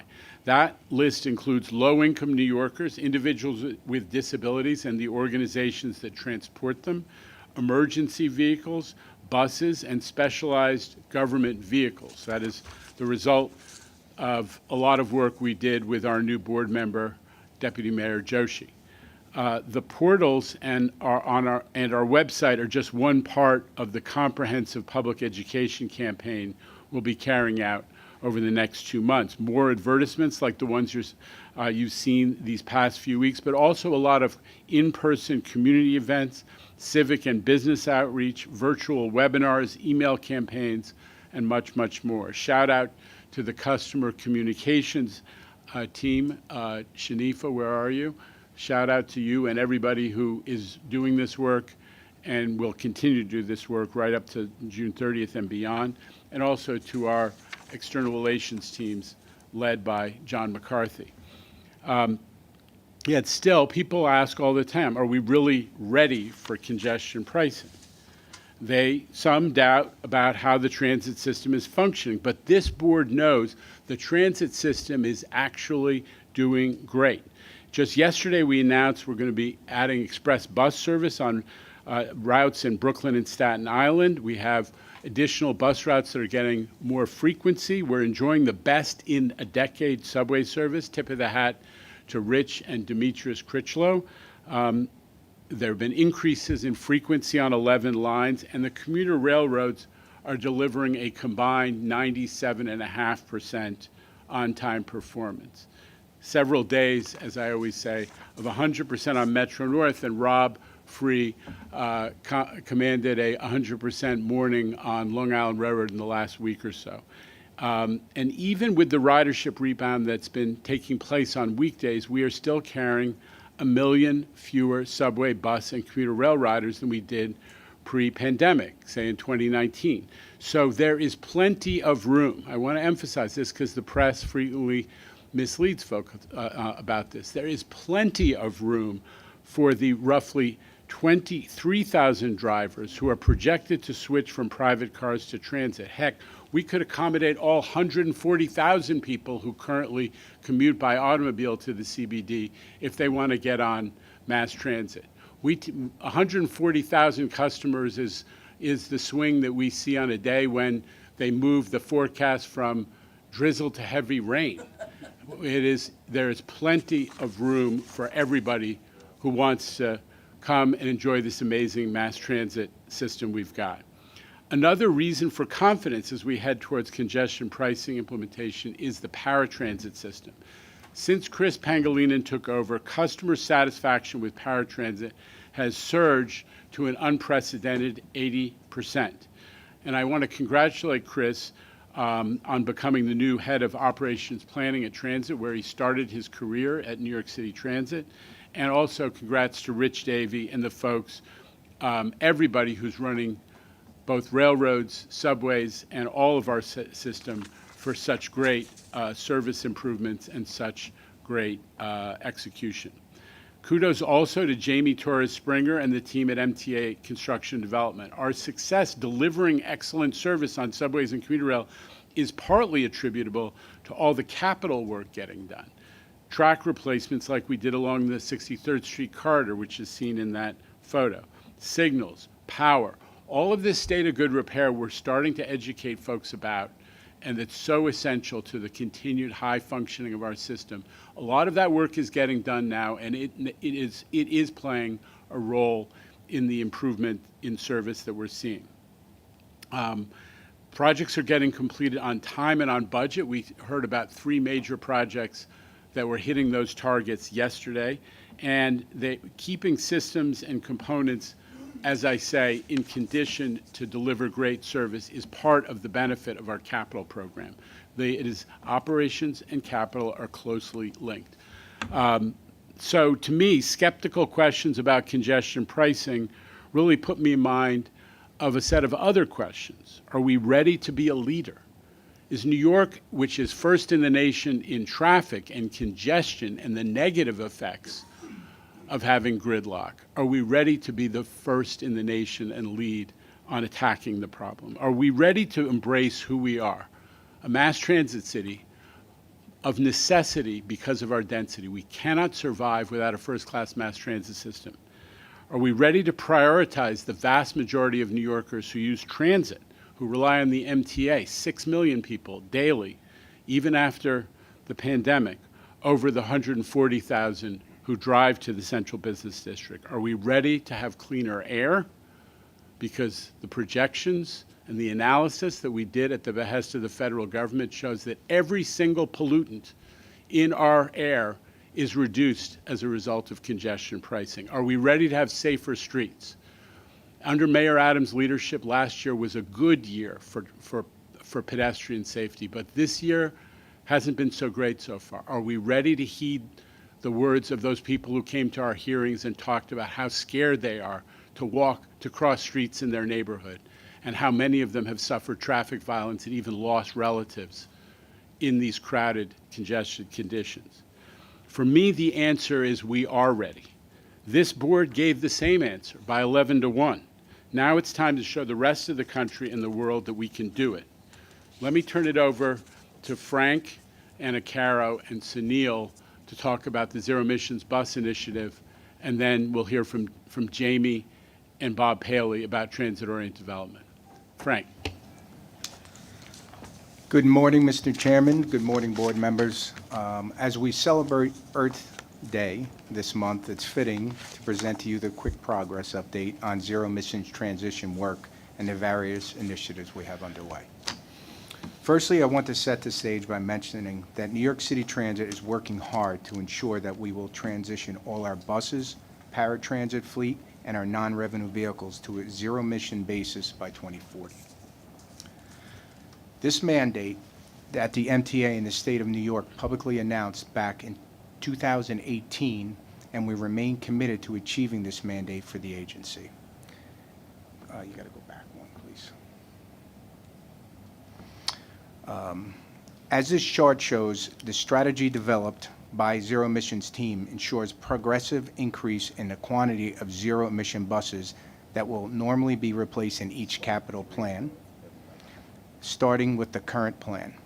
We are working closely with our partners in construction development to ensure alignment at each stage of the capital planning process to get us to transition all 5,900 buses by stage 4. You're missing a slide. Jump back, please. Excuse me. This is a momentous transition, giving us an opportunity to avoid approximately 500,000 metric tons of greenhouse gases.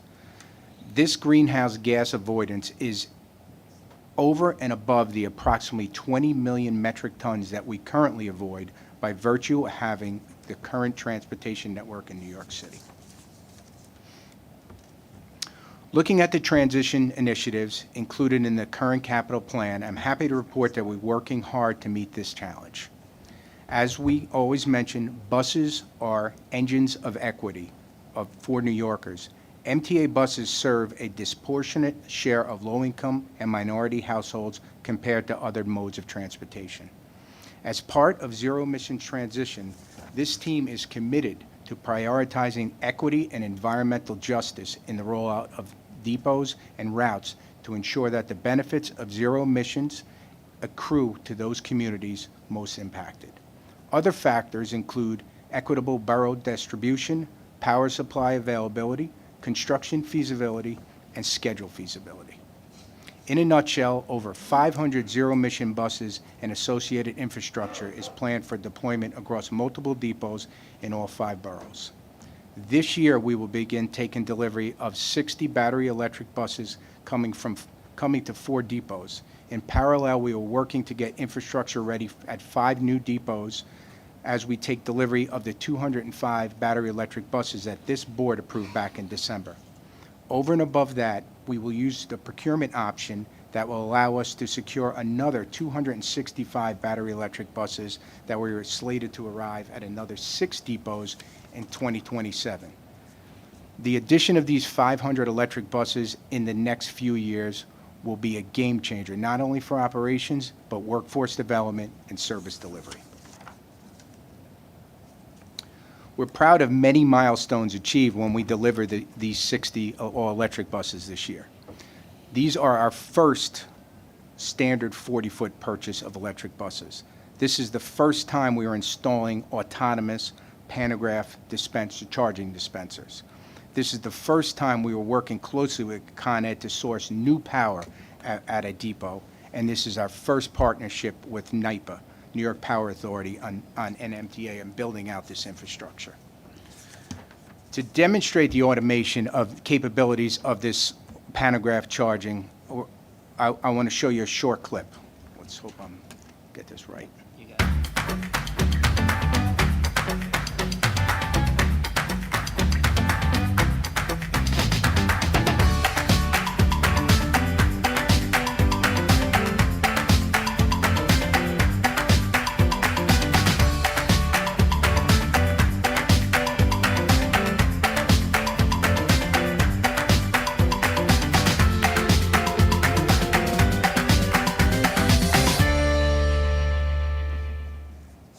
And it's as simple as that.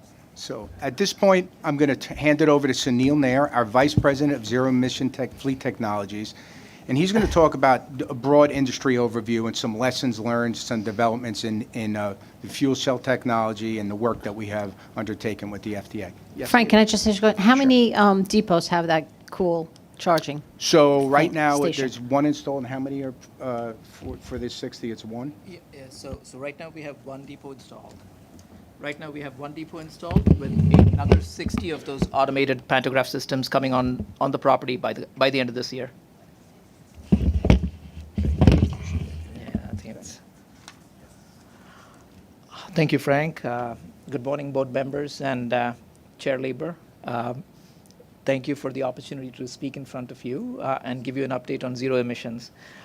Broad observations with respect to zero emissions itself.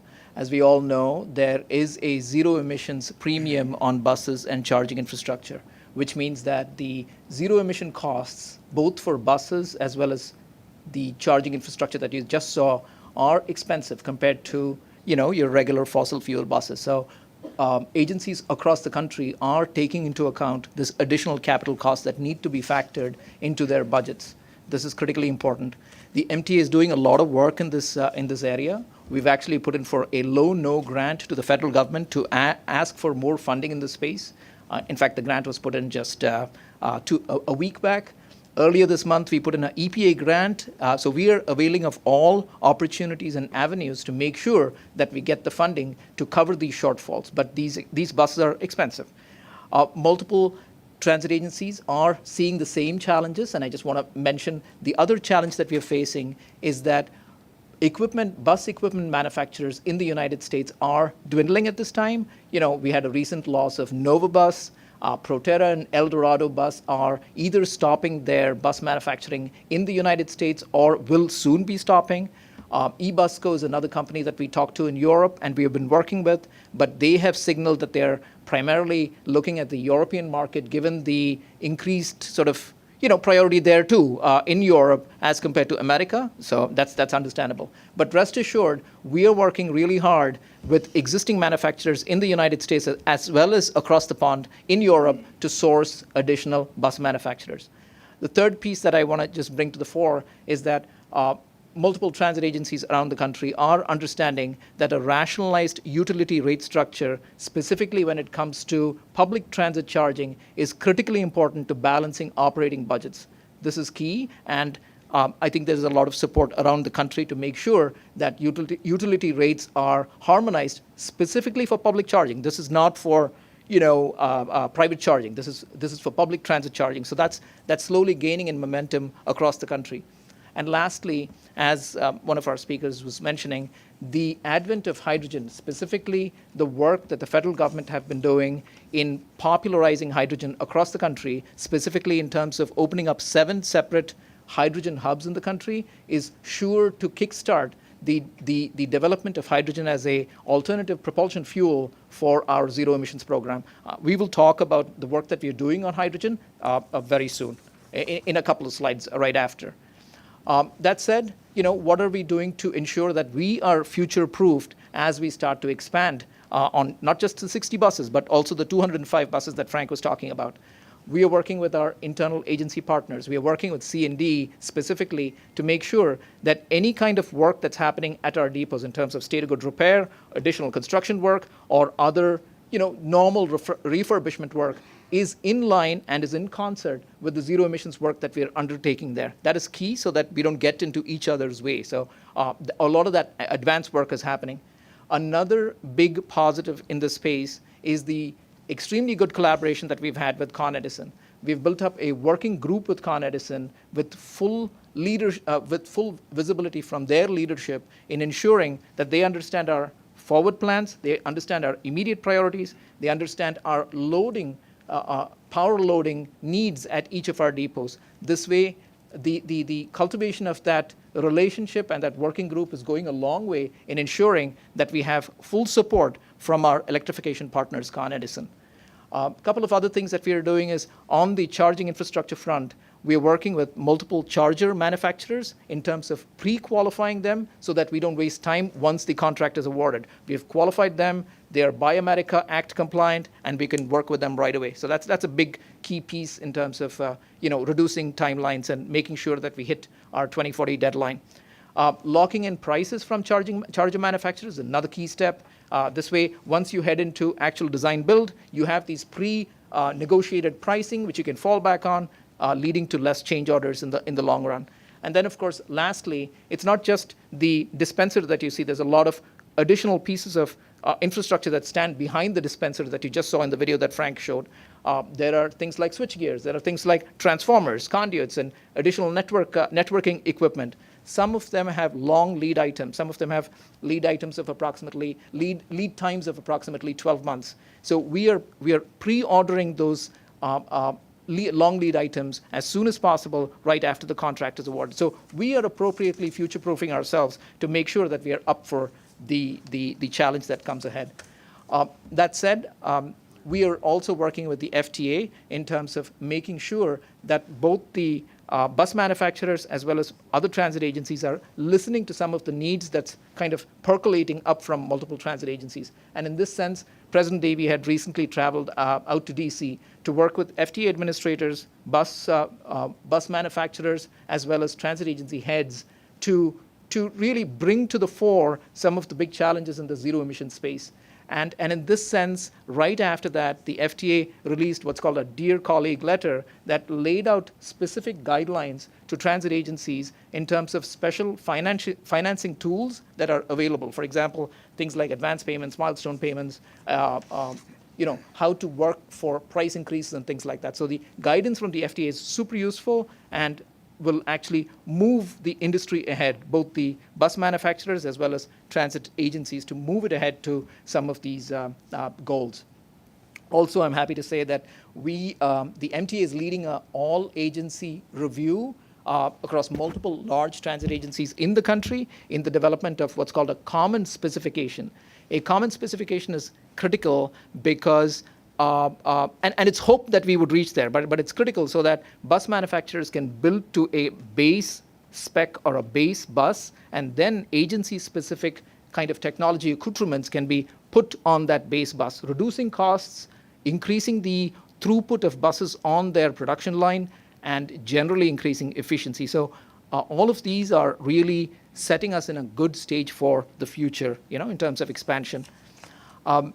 Some of the good news that that's happening in parallel while we get those 60 buses this year, while we get those 205 buses starting next year, is we are looking across how do we expand our existing kind of vendor pool to get new vendors into the space. And in this sense, we have a test and evaluate program that we have programmed with the existing capital plan and our capital planning budget people that will get 2 potential new bus vendors in the space with 5 buses each, which means that we are getting, a total of 10 buses from 2 brand new manufacturers. And that's we have representative pictures right here. Those are not the real buses, but these buses would come to the property in the 2025 to 2026 timeline. We have a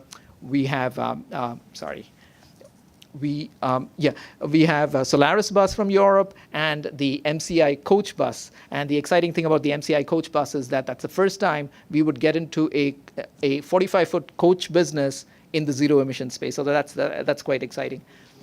And lastly, as I was talking about the potential for hydrogen to actually transform the zero emission space.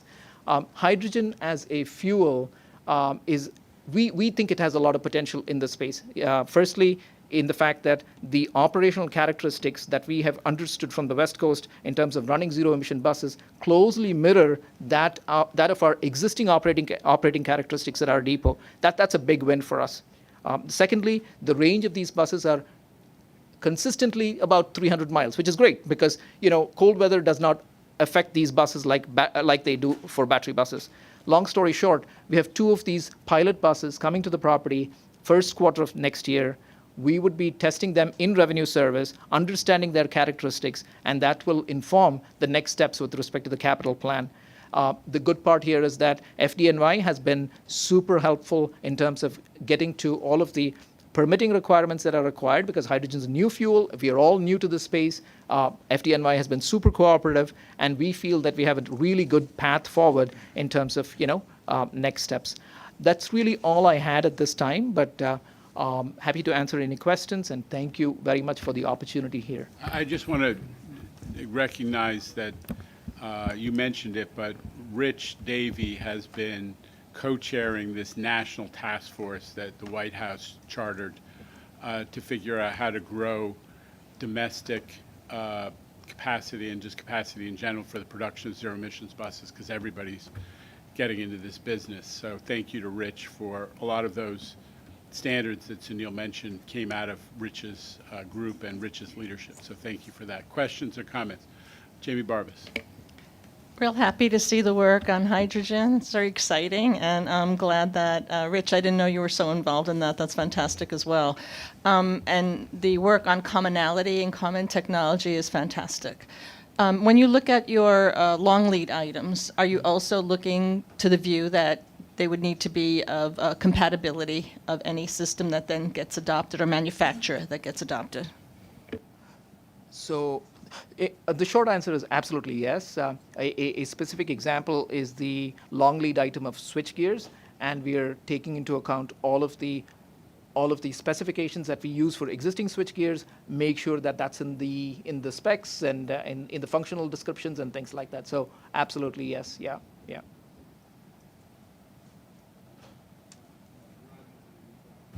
Thank you very much, and thank you for the presentation. I just want to understand the trajectory that we're on. So there's 60 battery electric buses that are coming this year, 205 coming in Q4 2025, and then there's an option for more buses. Is that correct? Yeah. But by 2040, we are 100% zero emissions. Mm-hmm. So is that the rough path that we expect to be on over the number of buses per year right through 2040? Can you give us a sense? Does it peak at a certain point, or is it crunched at the end, or is it just a consistent number over time? So this slide is basically what is in our transition plan that we published. So it's over the next 4 capital plans, well, the current and the next 3 capital plans. So it's it's transitioning right up. And something that's important that Sunil mentioned earlier is that we're collaborating closely with our C&D partners to make sure that we're taking equal bites of the apple when we're transitioning here, right? We're not looking at, certainly we could have said, hey, let's do the low-hanging fruit in stage 1 and 2 and then try to go for the harder stuff. That's not how we're doing it. There's equally taking a bite of the apple right across so that, there's consistency, and the lessons that we learned in stage 1 and stage 2 are just become autonomous into stage 3 and 4. I might just add 2 things from a capital program point of view on that, Chair. First of all, just to remind us, the 265 buses out of the 500 or so remaining in this capital program are funded by congestion pricing. So we do need to successfully launch and get through the litigation on congestion pricing before we're able to proceed with the current plan. And then second, as Frank said, we're in the midst of developing the next capital program that's due to the board this fall, and incorporating projections. I mean, there is a significant cost increment around moving to battery electric buses. It's a commitment the MTA has made, and that'll be part of the next capital program. And of course, another part of the ramp up is what Sunil was speaking to, which is really developing the economy of bus manufacturers that can meet our needs here. So it's a constraint both of funding and also of supply. Mr. Albert.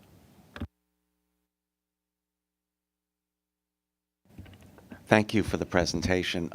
From the time that very cool pantograph charger starts touching a standard size 40-foot bus, how long to fully charge it? So that's a really good question.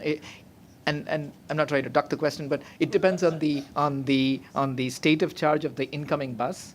If the bus is completely empty in terms of charge, it would take approximately 4 hours to charge up the bus if the battery size is 600 kilowatt hours. So it depends on the charging rate, it depends on the size of the battery, and the level at which the bus comes in.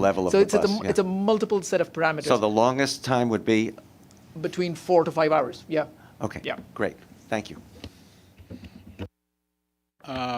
Mr. Glucksman, then Mr. Bringerman. Could we just, a great presentation. Got to see the slide with the demo buses, please. Thank you.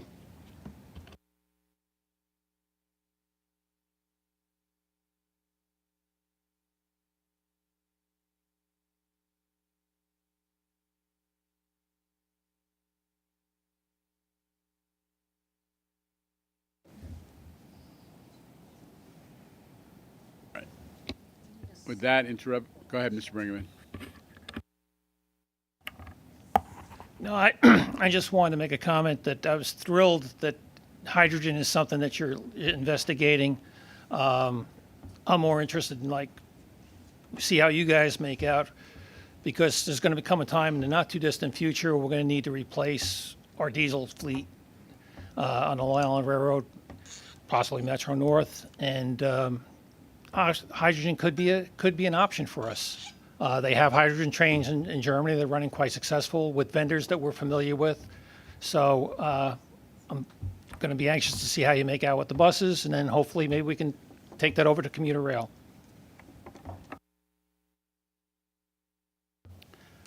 Okay. Seeing no other questions or comments, thank you again to Frank and Sunil and Rich and the whole transit and MTA bus team. Over to Jamie to introduce the transit-oriented development presentation. Thanks, Chair. As you said, I mean, we often emphasize around here that it's an era of investment in major capital projects for the transit system. It's also an era in the city and region in investment in housing and transit-oriented development as an element of that. You mentioned in the budget passed last week, the governor is creating a $500 million housing infrastructure fund to support transit-oriented development, in particular in the suburbs.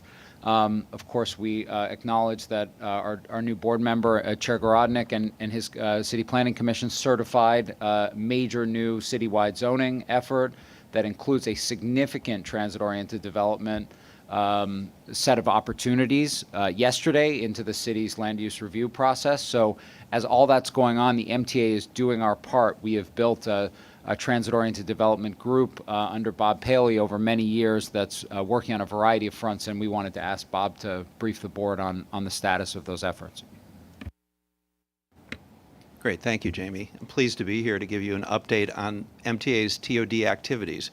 Compact development in close proximity to our stations supports MTA in many ways. It adds new riders, creates more convenient and attractive access to transit, and generates value to support our capital investments. Our region developed around transit, and MTA TOD's work to connect economic growth and housing near transit is modeled on these earlier examples. Grand Central Terminal was planned and financed by the New York Central Company with development along Park Avenue, and in doing so they connected the region and generated revenue from that development on Park Avenue. Our greatly admired early suburbs were typically planned and developed around transit. The twin goals to connect the region and create value remain the same today, but coordinated planning and investment is more difficult than it was 100 years ago. Property ownership is fragmented and land use regulation is complex. MTA created the TOD group to take a developer's perspective and identify today's opportunities to connect development with transit and to tap the value that proximity creates. We use our understanding of market demand, real estate transactions, and land use regulatory tools. Collaboration with other governmental entities is key to advancing complex projects. A great example is the One Vanderbilt concourse, which connects Metro North, Grand Central Madison, and the subway with escalators and elevators to the street. A zoning bonus created by the city in consultation with MTA induced the developer to finance, construct, and maintain this $220 million improvement. In our 15 years using these skills and tools, we have completed transactions that will generate more than $4 billion in revenues and privately financed capital improvements like One Vanderbilt. These transactions will also create more than 4,000 transit-oriented housing units. Zoning and neighborhood planning is a key tool to advance TOD. MTA was integrated in the city's East Midtown planning process, which created zoning density bonuses for transit improvements. As you heard, our new commissioner, Dan Gorodnick, has co-chaired the task force that created this zoning, and I look forward to continuing to work with Mr. Gorodnick as we better connect our transit system with land use. Our former headquarters site on Madison Avenue, which is shown on the left, includes a new entrance to Grand Central Madison. That bonus for that improvement created more floor area, which in turn will generate more ground rent. MTA is coordinating with our expansion projects with land use. MTA worked with city planning to map special zones around 2nd Avenue subway stations in East Harlem, where flexible zoning rules encourage housing. TOD worked with the MTA C&D project team to incorporate retail and housing in the entrance designs. TOD developed a plan for Penn Station access, Morris Park Station. It showed that access to a regional talent pool strengthens the Montefiore Medical Center, justifying a high-density district. Following this early work, the city recently proposed an upzoning and public realm improvements, which will transform the station area. We also negotiated station access improvements to be funded by the development to the east after demonstrating to them that Penn Access strengthens their office demand. Zoning for accessibility, which was introduced in 2021, requires new development within 50 feet of an MTA station to coordinate with MTA access improvements. This zoning tool complements MTA's commitment to make the system accessible by providing space for future elevators in new buildings and neighborhoods where sidewalk space is limited, and also induces privately constructed accessibility improvements. Shown here is the Queensboro Plaza Station, where a developer-financed elevator is under construction. This will complement other ADA improvements that MTA is currently providing. In addition to zoning opportunities, we look for value in MTA property. Unencumbered land is rare. Typically, MTA properties are in active transit use. If feasible, we will relocate MTA facilities, but more typically, we sell development rights. When an adjacent owner is ready to develop, TOD must respond quickly. The developer of the Clock Tower on Northern Boulevard in Queens approached us to buy development rights from the adjacent East Side Access construction site. We had just 6 months to negotiate a complex transaction, creating lot subdivisions, protecting MTA construction, conforming with environmental review, and setting a market price in conformance with public authorities law. The new building on private property generated $56 million for MTA. The Day Street Head House in Lower Manhattan provided development rights and a light and air easement for an adjacent owner, which generated $17 million for MTA and added housing units to this transit-rich location. At Key Street on the Brooklyn waterfront, we are unlocking residential value by relocating a New York City transit facility. The developer is required to secure a relocation site and construct a replacement facility. This complicated transaction will lead to new housing and publicly accessible open space. Community engagement will begin in the near future. The leadership of many suburban communities provides TOD models for the region. Housing near the Mineola Long Island Railroad Station allows downsizing residents to stay in their community and attracts new residents drawn by employment at the nearby medical center. The town of Babylon created a new village near Wyandanch Station, transforming a neglected area into a TOD model. MTA worked closely with the town in its planning, and it swapped property and constructed a commuter garage which freed up land for housing. The resurgence of the city of New Rochelle in Westchester County is another model. Strengthened Main Street retail, tax revenue, and improved public safety all followed from the proactive housing policies of local leaders. Despite strong market demand for housing near transit in the suburbs, many opportunities have not been realized. Suburbs have special challenges, including obsolete zoning, lack of infrastructure, and complex property ownership. Many of the hundreds of jurisdictions in MTA's operating territory have zoning codes which do not allow multifamily housing. Changing zoning requires resources for planning, but especially requires leadership to overcome the natural tendency against change. Many communities also lack utilities and sidewalks to support new housing. Building housing on land used for commuter parking requires constructing a garage, which generally exceeds the ability of new development to finance. Good TOD planning and design goes well beyond housing, with an emphasis on transit customer needs. The recently opened Harrison Station development is a good example of this. The buildings fit the local character, and design focuses on transit needs. This well-planned station area provides pedestrian safety, comfort, and convenience. It includes direct sight lines to the station, good lighting, and amenities like seating and retail. Station drop-offs, bike storage, and commuter parking also needs to be considered.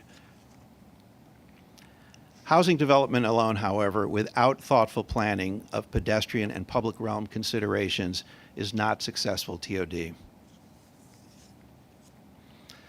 Governor Hochul highlighted the critical need for housing in our region. We are pleased to be challenged by the Governor's Executive Order 30, which requires that state agencies find property for housing.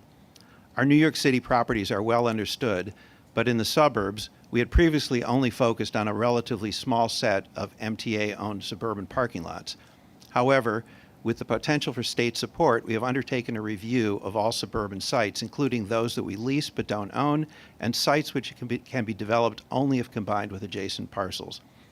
A substantial portion of property such as shops, rights-of-way, and unusually configured sites are not developable, but there are many promising sites identified where we will undertake planning studies in consultation with local leaders to determine what it will take to develop these sites. As Jamie mentioned, this year's budget includes a major new tool for addressing infrastructure challenges, a $500 million fund to help create new infrastructure to unlock housing. Thanks to Governor Hochul's leadership, this fund will be critical to filling the gap to make high-quality TOD viable at more locations throughout the state, including MTA sites.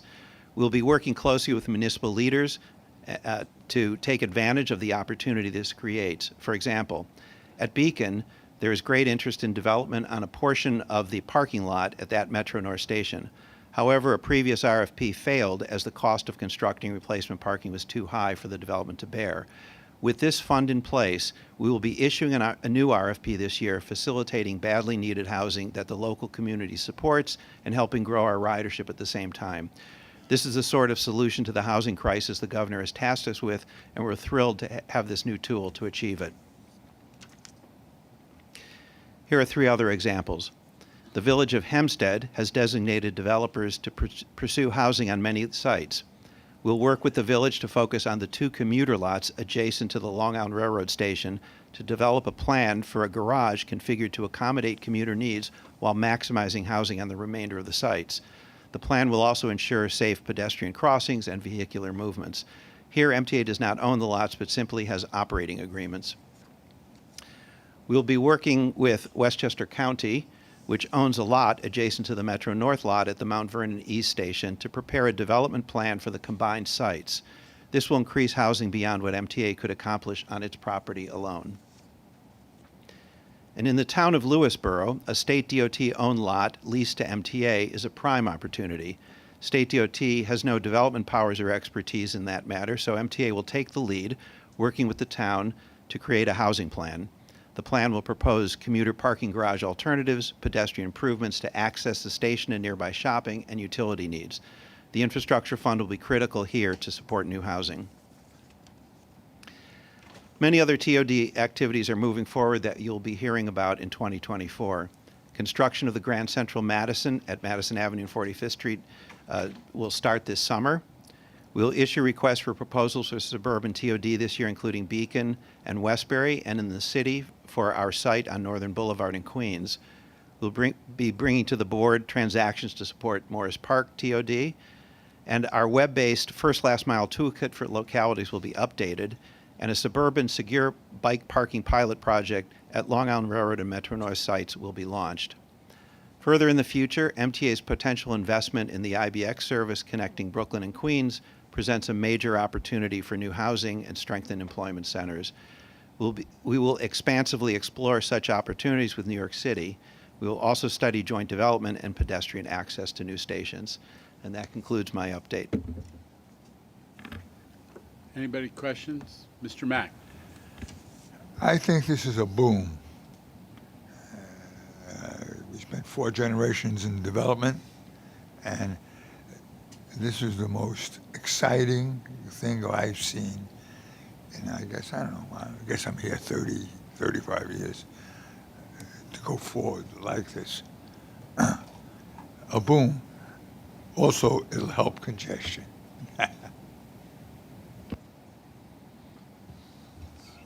Dick. Thank you. I just wanted to express my enthusiasm for all of this. Obviously, we all have worked closely together on a number of these projects, starting with East Midtown and even presently in Morris Park and other areas.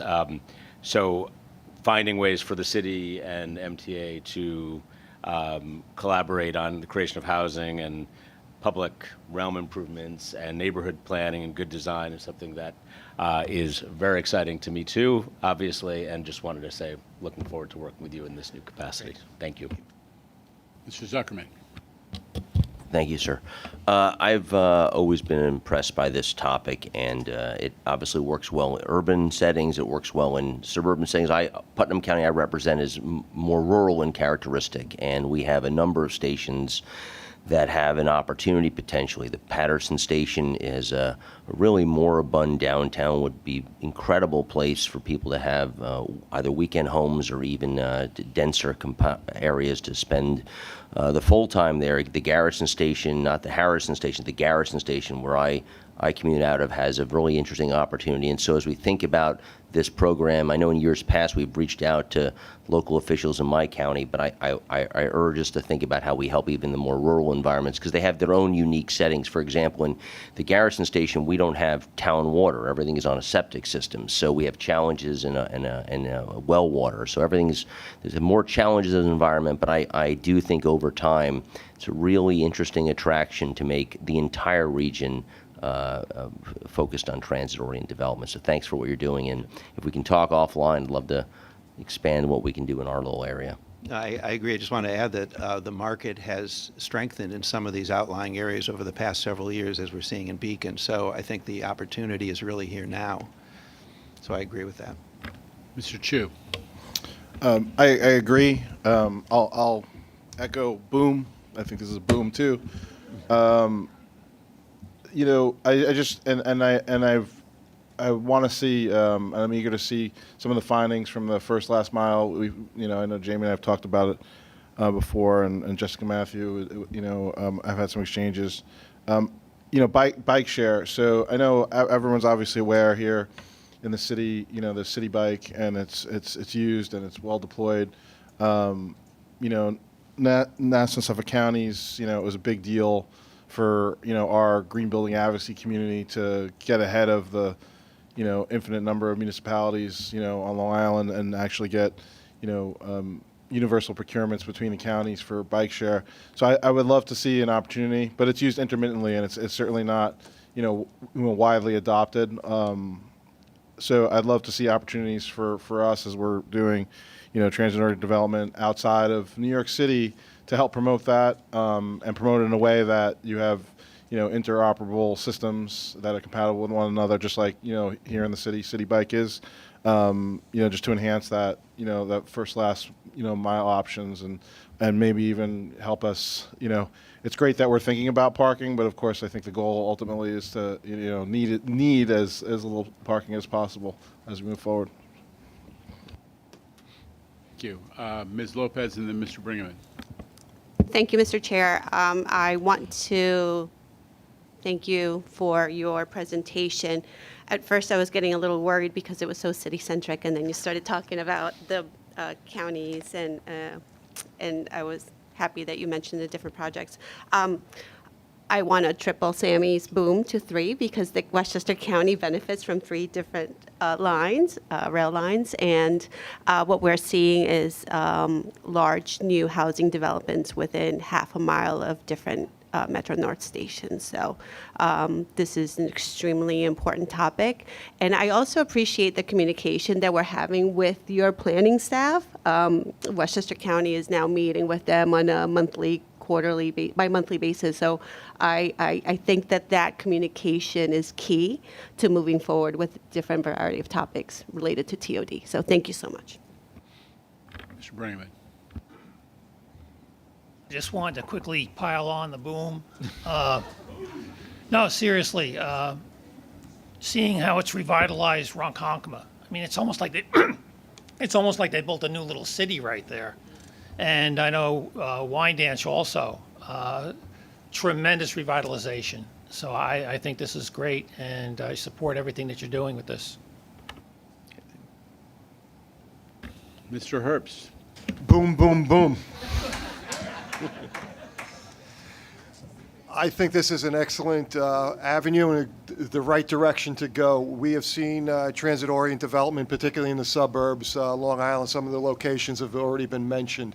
And we've had many conversations just recently about how the tourism in the area and the entertainment, where people are literally getting on the railroad system to go to, say, Rockville Center and to another place to go to the restaurants, dining, and things like that. And that's because of the accessibility and to live close. And it's something that we see the movement is going in that direction.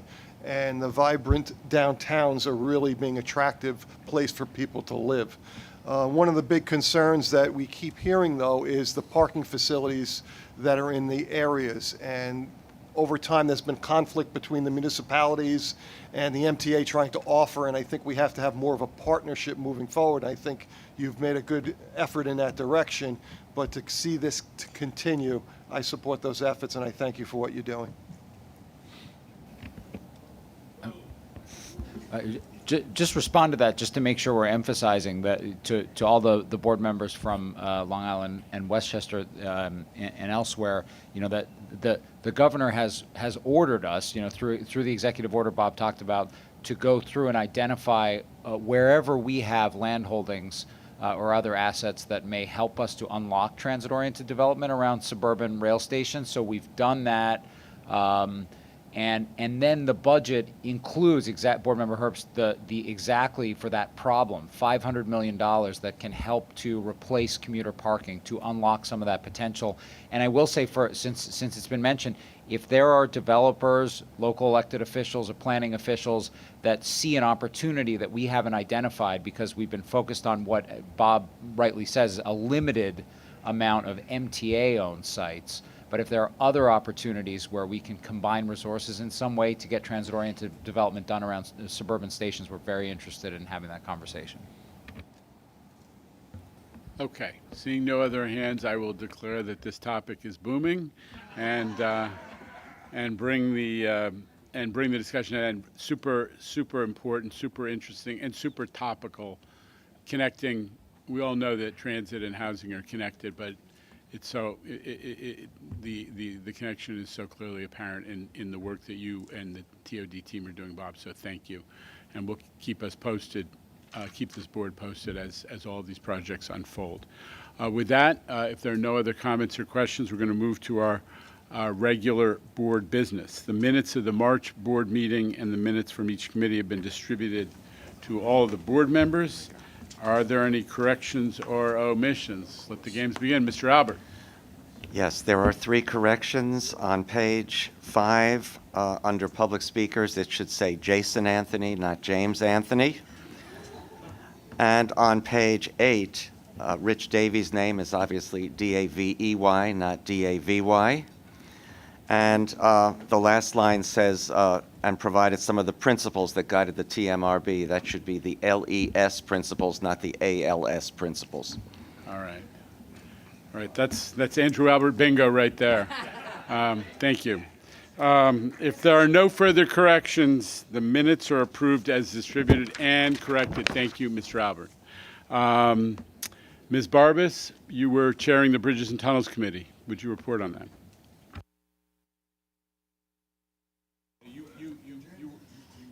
Okay, all right, Chair Lieber. The Bridges and Tunnels Committee met Monday and reports the following. There are 3 competitive procurements for a total of $25 million. The committee considered these items, however, quorum was not present today. The committee seeks board approval of these items. Okay, I'll make the motion to approve. May I have a second? Mr. Mack, second. All in favor? Aye. Any opposition or abstention? The items are approved. This concludes the BNT committee report. Thank you. Board Member Lopez for Railroad Committee, please.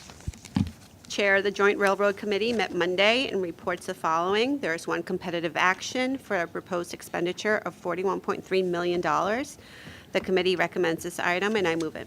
Second, Mr. Fleischer. All in favor? Any opposition or abstention? The item carries. This concludes the Joint Railroad Committee report. Board Member Joshi, who chaired Transit, is absent. Who else was present at Transit who can report on that? Well, Ms. Mihalcis, would you report on it? Sure, Mr. Lieber. The New York City Transit Committee met Monday and reports the following. There were 2 ratifications for a total expenditure of $141.5 million. The committee recommends these items, and I move them. Second, Mr. Jones, all in favor? Any opposition or abstention? The items are approved. This concludes the New York City Transit Committee report. Capital Committee. Who is present at the Capital Committee? Ms. Barbas, would you report for the Capital Committee? The Capital Program Committee met on Monday and reports the following. Construction and Development has 4 ratification items for a total of $245.9 million. The committee considered these items, however, quorum was not present for the vote. Today, the committee seeks board approval. Okay, I'll make the motion to approve. Is there a second? Ms. Soren, Mr. Herbst, did you have a question about one of these issues? No. Okay. Any questions or comments on any of them? All right, there's a motion on the floor. All in favor? Any opposition or abstention? The items are approved. This concludes the Capital Program Committee report. And now to Mr. Zuckerman for Finance. Thank you, sir. And thank you to Sammy for your help on Monday, yesterday. There are 2 action items this month, and the first action seeks board authorization to file for and accept federal grants for fiscal year 2024. The second item seeks approval to launch the temporary fare pilot promotion pertaining to travel on MTA railroads within New York City. The committee recommends these items, and I move them. Second. I think we had, because we had, I know some folks had reached out to some of the board members, some stakeholders and elected officials about the discounted ticket. Yeah. And we were able to clarify, so I think it's worthwhile to put on the record, that's coming from that specific out-of-borough fund that facilitates that discount, and that's why it's not available for stations outside of that district. And also, within the context of that conversation, I thought it was a good reminder that monthly tickets on the railroad were discounted during COVID. So even after the last fare increase, those fares were still lower than they were, pre-COVID. So just wanted to get that clarification on the record. Thank you for making that point. It sometimes gets lost in the sauce that we are now lower on monthly tickets on both railroads than we were before COVID. And just more generally, I just remind all of us that our ticket prices, our fares have gone up roughly 4% since 2016, while the CPI has been up north of 30%. So we are, for all of us, affordability is a huge issue, and I think we're staying the course on that. And there's not, and I guess I should add that this is not of no benefit to those who are, again, this is a measure that's largely in response to, facilitating congestion pricing and its effectiveness, and the behavioral modification for people not coming into the district. So even those that find themselves, particularly constrained, it still provides an option if you do find yourself, driving into that, which is not preferable. It's better to commute, obviously, door to door, but it's a necessary thing to do to help make congestion pricing effective. Okay. So we have a motion on the floor. Seeing no other comments and questions, all in favor? Any opposition or abstention? The items carry. We did not. Go ahead, Yeah, please. we did not have any procurements this month, but we did real estate items. There are two transactional real estate items this month. The first is a license extension for MTA Metro North, and the second is a letter of agreement for MTA. The committee recommends these items, and I move them. Second, Ms. Mahaltzis, all in favor? Any opposition or abstention? Thank you. The real estate items are approved. And that concludes the Finance Committee report. Thank you. Okay. And, well, thank you. That concludes today's board business. May I have the much-loved motion to adjourn? Ms. Soren, seconded by Dr. Rizzo. We are in adjournment. Thank you.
All right. Well, it is Christopher Grice's birthday, so we'll cheer for you. Yeah. Lot to talk about today. I want to start with acknowledging the incredible progress that's been made on safety. We started out this year with a challenging January, but the mayor and the NYPD, with the governor's support, put a lot more forces in, and we're seeing the results. Last week, 33% reduction in crime relative to 2023. Year to date, remember we were up in January, but year to date now, we are down 6.5%, and importantly, we're close to 11% under pre-COVID, pre-pandemic subway crime stats. So things are headed in the right direction. I just want to acknowledge the NYPD and the mayor and the governor, who have each done a ton of work to get us to this point. Our priority for riders, and I'll probably bore the press to death, but I keep saying this, is service and safety. Service and safety. And service is great. Subway service is fantastic. Commuter railroad service is out of sight. And safety is really headed in the right direction. So those are our priorities. Tim. And we start today with Anna Lay of the New York Times. Anna. Hi. Okay. Hey, Dano. I'm curious about this new gun detection technology that's going into the subway. I'm wondering if you have any strong feelings about it one way or the other, and if you have any feelings about Evolve Technology, the company that Mayor Adams has talked about wanting to partner with on that endeavor. I don't hold out myself as an expert. This is going to be a test that's performed by the NYPD. I know that Evolve, that particular company's technology has been used in a lot of different places with some benefits, but we're going to be working with the NYPD as they test it out. I love the mayor's passion for using technology to try to improve safety.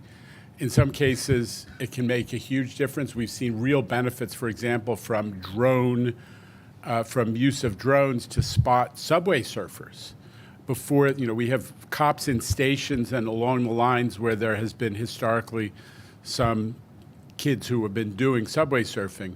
But the NYPD more recently has been using drones to try to get an early warning of that activity going on.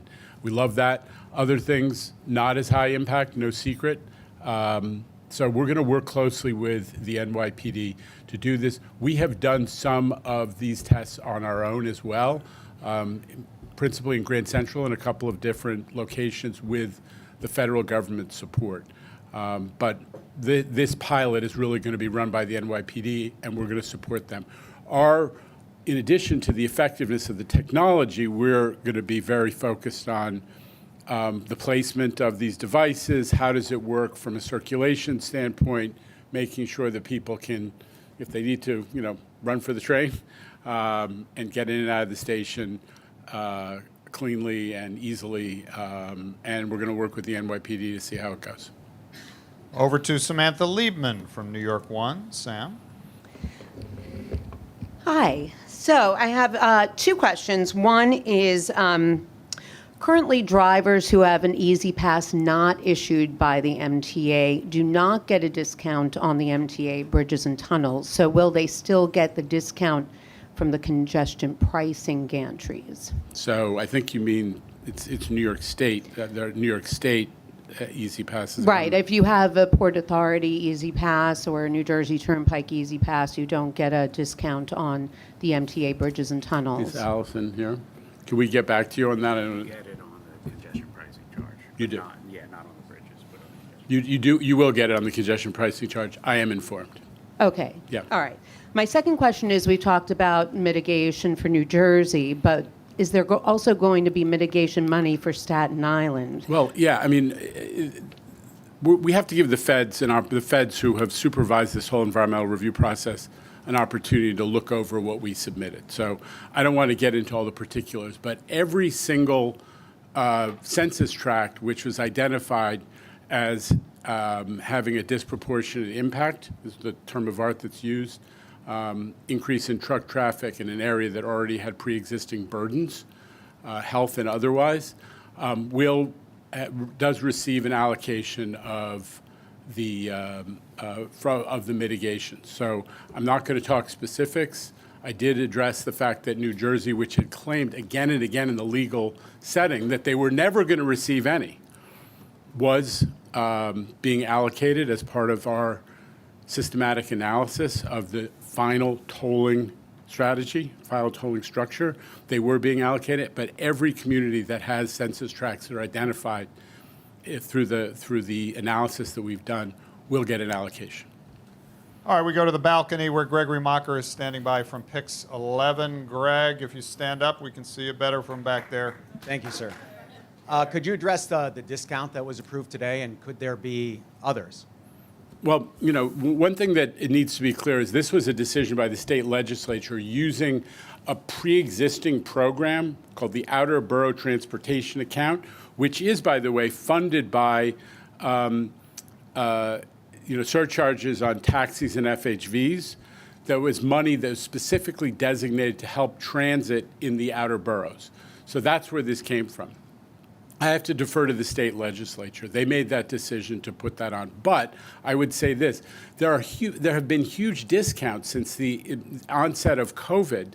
We've had we have had the Omni system now gives discounts for weeklies automatically.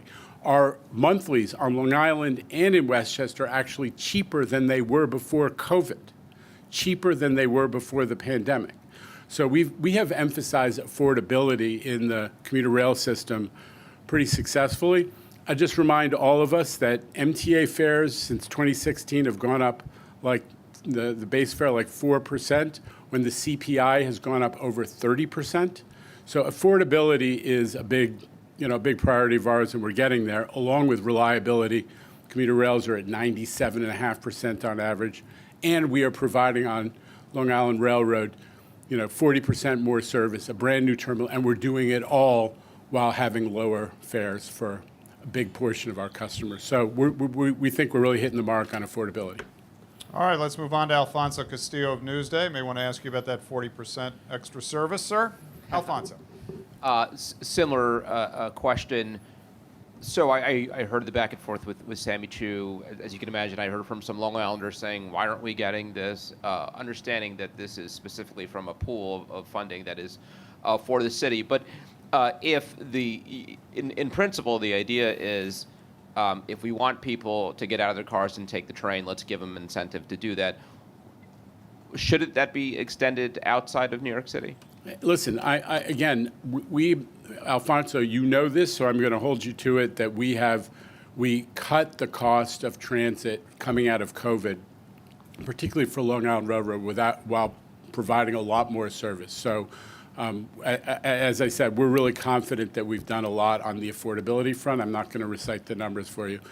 Obviously, up to other decision makers whether there were additional discounts provided, but just make sure your readers understand that basically what happened, what the legislature did, was to bring the monthly for within city travel more or less in alignment with the city ticket program, which had already been put into effect.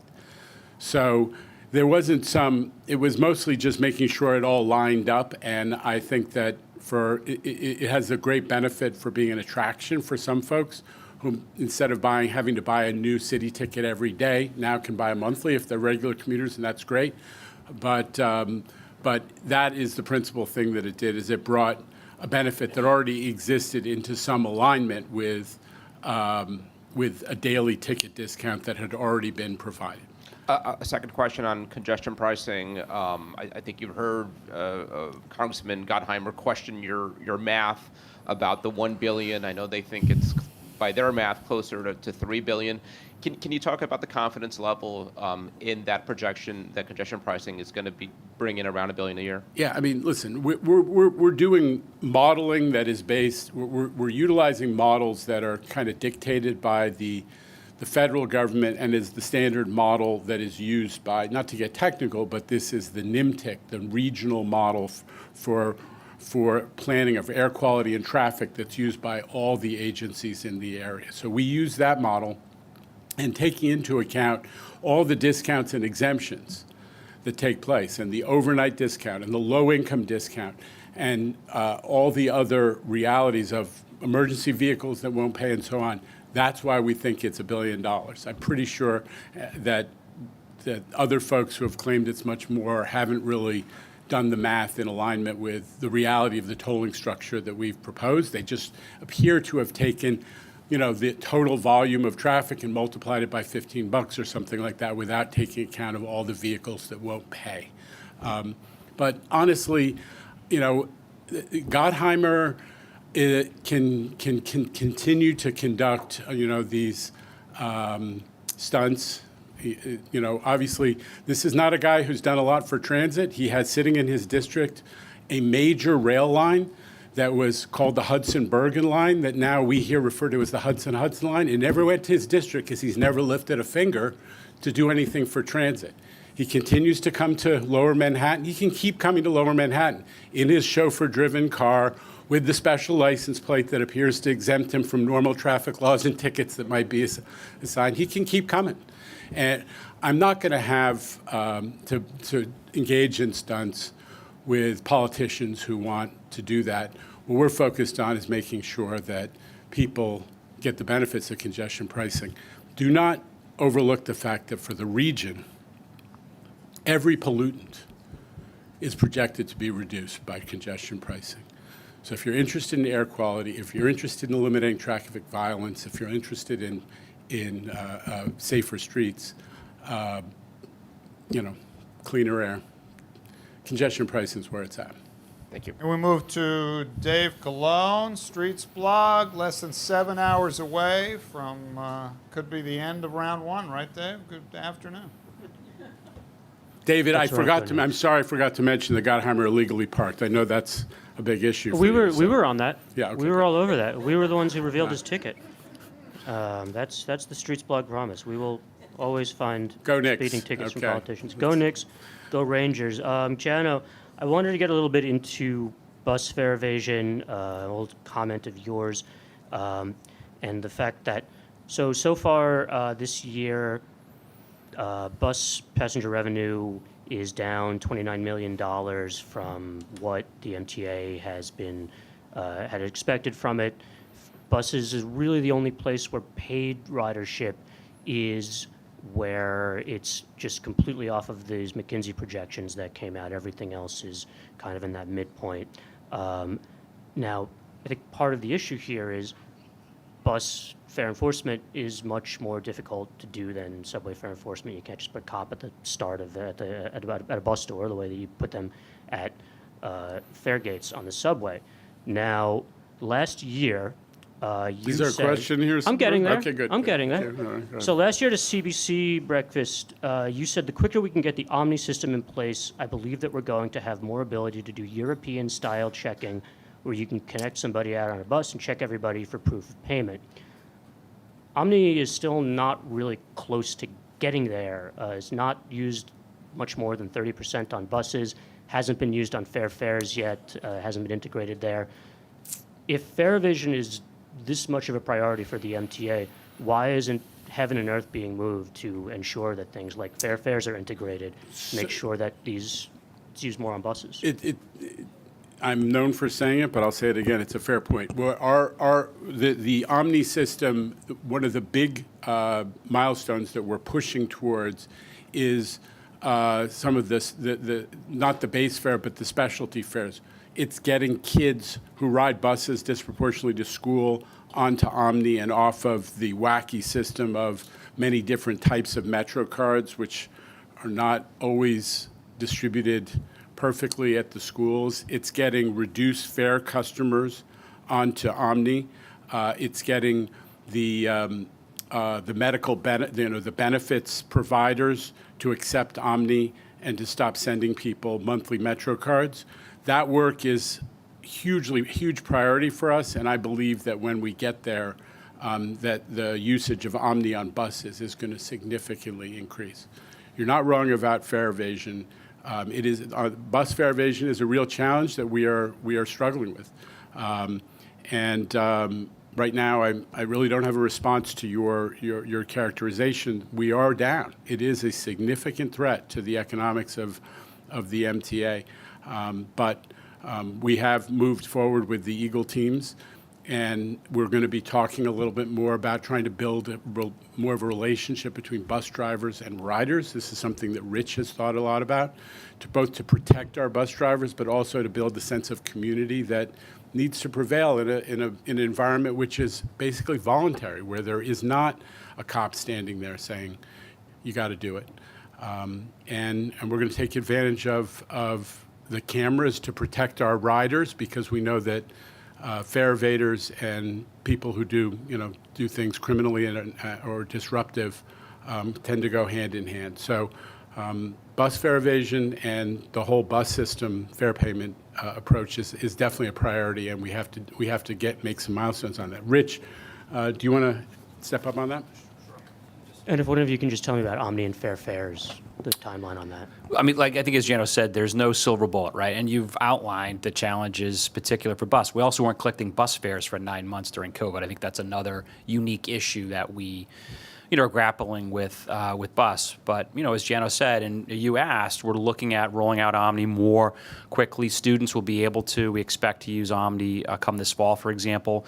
I think one thing of the data we see is that actually fare evasion is its highest right after school gets out, around 3 o'clock. And so I think one of our hypotheses is actually fares aren't being evaded, students aren't swiping. And so getting students to swipe and use their Metro cards now and in the future, Omni is going to be critically important.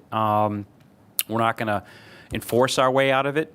We need to be thinking about equity, and so we expect hopefully later this year that Omni can be used for some of those products. We're testing it right now for our paratransit customers. We have about 100 right now.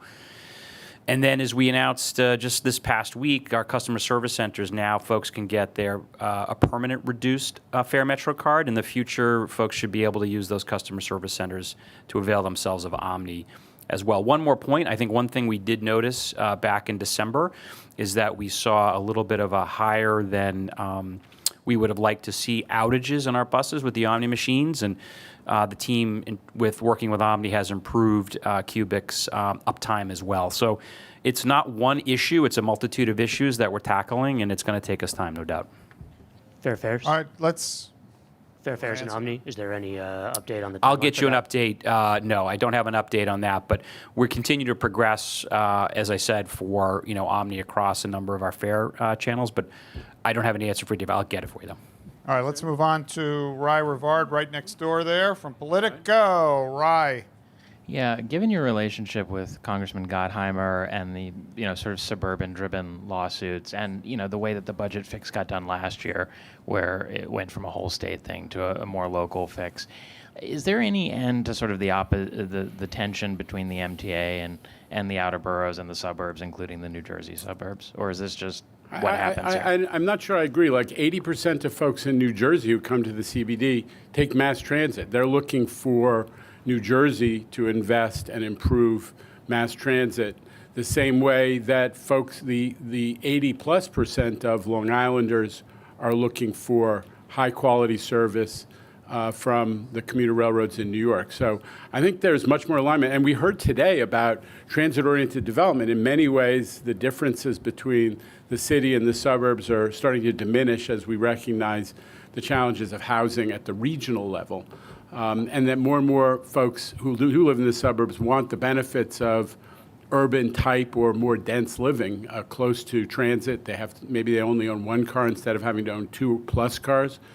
So I don't think that there's tension between cities and suburbs. And reminder, the vast majority of New Jersey Transit commuters actually go on to be MTA riders. So we're very much in alignment. I recently got a letter from an organization that the New Jersey Rail Passengers Organization saying in no uncertain terms that they agreed with us, and we'll share the letter with you.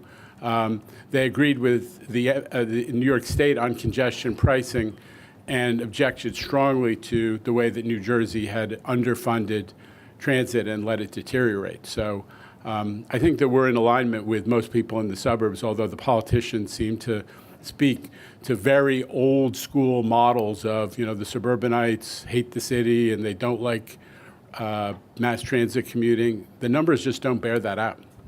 And we welcome back to the MTA headquarters Jose Martinez of the city. Jose, welcome. Thanks, Tim. Hi, Jano. I was hoping I could get some response from you, Jano, on the female bus operators who spoke today in the public speaking session about the lawsuit they filed and what they contend is a lack of reasonable accommodations for pregnant bus operators in an agency that is increasingly female, and a policy that they say is forcing them to step out and use up time off and other forms of compensation at a time when they could be contributing. Well, it's no secret to you, like most of you have been part of this MTA family for some years now, that I'm super proud of how many women we have in leadership in my time at the MTA. One of them is General Counsel Paige Graves, who will come and talk about this issue, but I'm also going to mention Chief of Staff Laura Wiles, Chief Administrative Officer Lizette Camillo, Chief Customer Officer Shanifa Riera, and on and on and on, Jessica Matthew, so many, Anita Miller, who runs labor relations. We have a very strong female cohort, some very, very strong female cohort in our leadership team. But I'm going to ask Paige, who's managing this litigation, to talk about the specifics. So my comments are going to be limited because it is in litigation. So our last contract dramatically expanded the family medical leave. Birth mothers got more paid leave. They went from 12 weeks of paid leave, 2 weeks of paid leave to 12 weeks of paid leave. This issue of accommodation was assigned to a joint labor and management task force to address these issues and discuss how things can be improved. However, it went into litigation, and I believe that the lawyers who brought the lawsuit actually was here at our board meeting in the back. And because it's now in litigation, my comments are going to be limited, and we'll just sort of hash it out in court. All right, let's go back to the balcony where Michelle Caskey is there from Bloomberg News. Michelle, if you just stand up, we can see you a little bit better. Thank you. Hi, Jano. Can you tell us at all what's the latest that you're hearing from USDOT regarding the environmental assessment? I mean, last we heard from you, if I remember correctly, you were saying that MTA has submitted everything to them. And it's now in their hands. Have you heard anything more in terms of any more information that they want or anything like that? Yeah, I mean, Michelle, you've been around through much of this process. There's a lot of back and forth. So we submitted all the analytics and all the materials for the so-called reevaluation. This is the federal environmental review process that once you have a FONSI, a finding of no significant impact, that is based on a range of scenarios, which is what we did, then they reevaluate you in light of what your final selected scenario is. So they are going through the materials. There is back and forth with questions and answers, but I don't have a specific projection for you on when that will be concluded. That's really in USDOT's hands, the Federal Highway Administration. All right, and nearby we got Ben Brockfeld from AM New York. But I would say this, we're hoping and expecting that it would be concluded in time for the June 30th projected start to take place. Hey, Jano. I have two questions. First, I wanted to ask about the railroad discounts that got approved. So, advocates, PCAC in the room here, they were calling for, a discount like this to also include free transfer to the subway or bus. Obviously, I know that the OBTA is not directly controlled by the MTA, but I assume that you have some sway in. I would assume that there's a little bit of you would have input in where this money is going to, right? So like why isn't free transfer? So I think the framing of the question is you recognize the OBTA is controlled by the state legislature, but actually the MTA controls it, right? That's the premise of your question. I reject the premise of the question. So those negotiations, it's not a secret that There were a lot of different transportation issues that were discussed as part of the budget. They came towards the end. I see Lisa Daglian leads the PCAC there, so she's very aware. And they were resolved at the table between the legislature and the executive. And everybody, we all love, we all prioritize affordability. And this is good news. As I said, it brings the monthly ticket holder, the cost of monthly ticket holder more into alignment with the city ticket pricing. So I think it made a lot of sense. We have 70,000 customers now, Lisa, who I believe are availing themselves of monthly tickets within the city. So it makes a lot of sense not to make them buy a new city ticket every day. That's a real benefit, and it helps, frankly, think about it, when people are getting on in the city Long Island Railroad stations or the city Metro North stations, it's a short ride till they get to the terminal, whether it's Grand Central or Penn Station, right? So you want it to be easy to collect those fares. Having a monthly where somebody is just flashing a pass rather than having to go through an elaborate ticket payment process for an individual ticket is a benefit to ticket collection. So it also is an efficiency benefit to everybody, just ease of collection on a short ride, as well as being a discount for those folks. But the decision was made at the table in the budget, not by the MTA. And I just wanted to ask about the free bus program, which did not get additional money in the budget to be extended. There's no data has been put out on this yet officially by the MTA. I mean, I know Rich Davey gave a quote to a paper a few months ago saying that ridership had been up on those lines. But would you say that this program, if you're not going to be extending it, would you say it's been a failure? No, I think what we have said, and I will keep saying it, hopefully it'll get through, is we are passionate about affordability but we need to prioritize it for people who need affordability. I don't need a discount. People who are at the upper end or middle end of the economic spectrum don't need a discount. Affordability, transit is 15% the cost of owning an automobile. It is the essence of affordability. It's one of the few things that makes New York affordable. That transit is great from an affordability standpoint. We want to invest more in fares and other benefits for people who need the help. We don't want to make it free for bankers and high-end people who can contribute to this great system, because we need the system to be there for everybody, especially the people who are most dependent on it. And that's our approach to affordability. We're going to stick with it. All right, we move on to Steve Nesson of WNYC, Gothamist. He's the czar of the On the Way newsletter, widely read across America on Thursdays. Steve. Hi, Chair. If you'll forgive me, 3 questions that are fun, 2 on congestion pricing. Quick question about the That will be a first, the fun congestion pricing question. Here we go. Drum roll. Trying to sell it. How flexible will that $5 discount be, especially for the toll discount for entering in the 4 tunnels? The $5 rebate. Credit, Credit, excuse me. When the Port Authority raises the cost of tolls, will that $5 also increase commensurate to that? Right now, we have no plans for increasing or decreasing. The toll structure is the toll structure for the foreseeable future. So there's really there hasn't been specific thought given to any adjustments at the future. What we are going to do is to see how, consistent with our statutory obligations and otherwise, we're going to do a ton of data collection. It's going to be available on open data, and you guys will pick at it, and we will all discuss what we are learning from how congestion pricing works when it's implemented, as opposed to all the modeling and projections. And on the education campaign around congestion pricing, I looked through it, very excited to do so, but I didn't see any info there about a few specific things, like the FDR Drive South, if you're coming off the Brooklyn Bridge, would be tolled, for example, whereas if you go on up north, it won't be tolled. The Queensboro upper level north would not be tolled. But I'm just saying it because people ask me this all the time when I'm on the radio and in emails.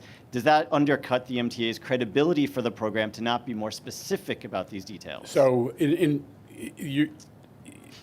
credit to you, that there are some aspects of this that are a little bit confusing.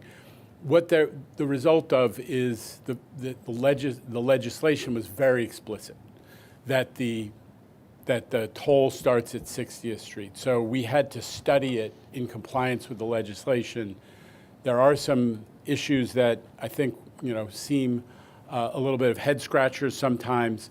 We're going to study them as the implementation unfolds.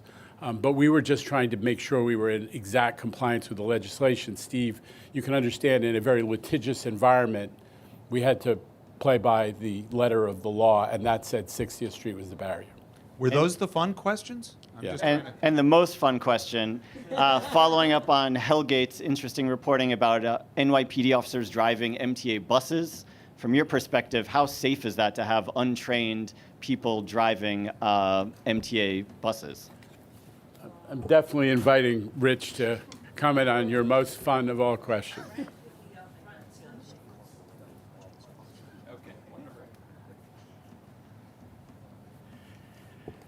Well, it's a rare occasion, thankfully. The police, have said that they're fully qualified and able to do that, but it is a very rare occasion. So, but we're there to support NYPD if they require a bus. But I think this might be one of the first times in my tenure here that's occurred. Would you allow them to do it again? That's a fourth question.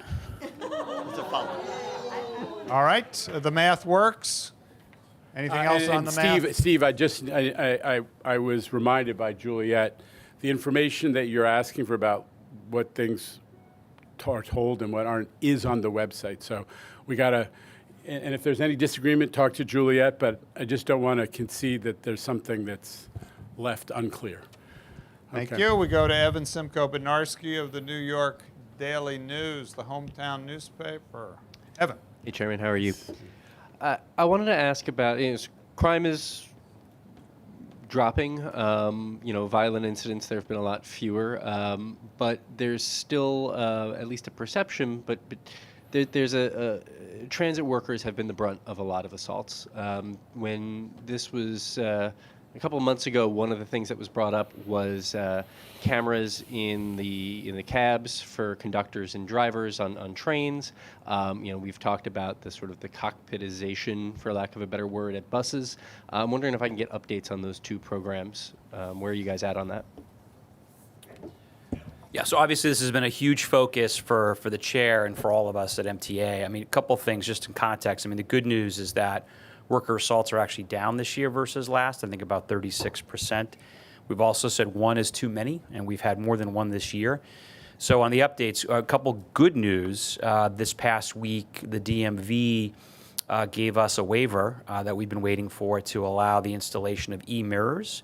By regulation, they were required to provide that waiver, and they're actually going out with rulemaking now to allow, I think, that to occur for other transit systems in New York. Sadly, we're not the only ones that,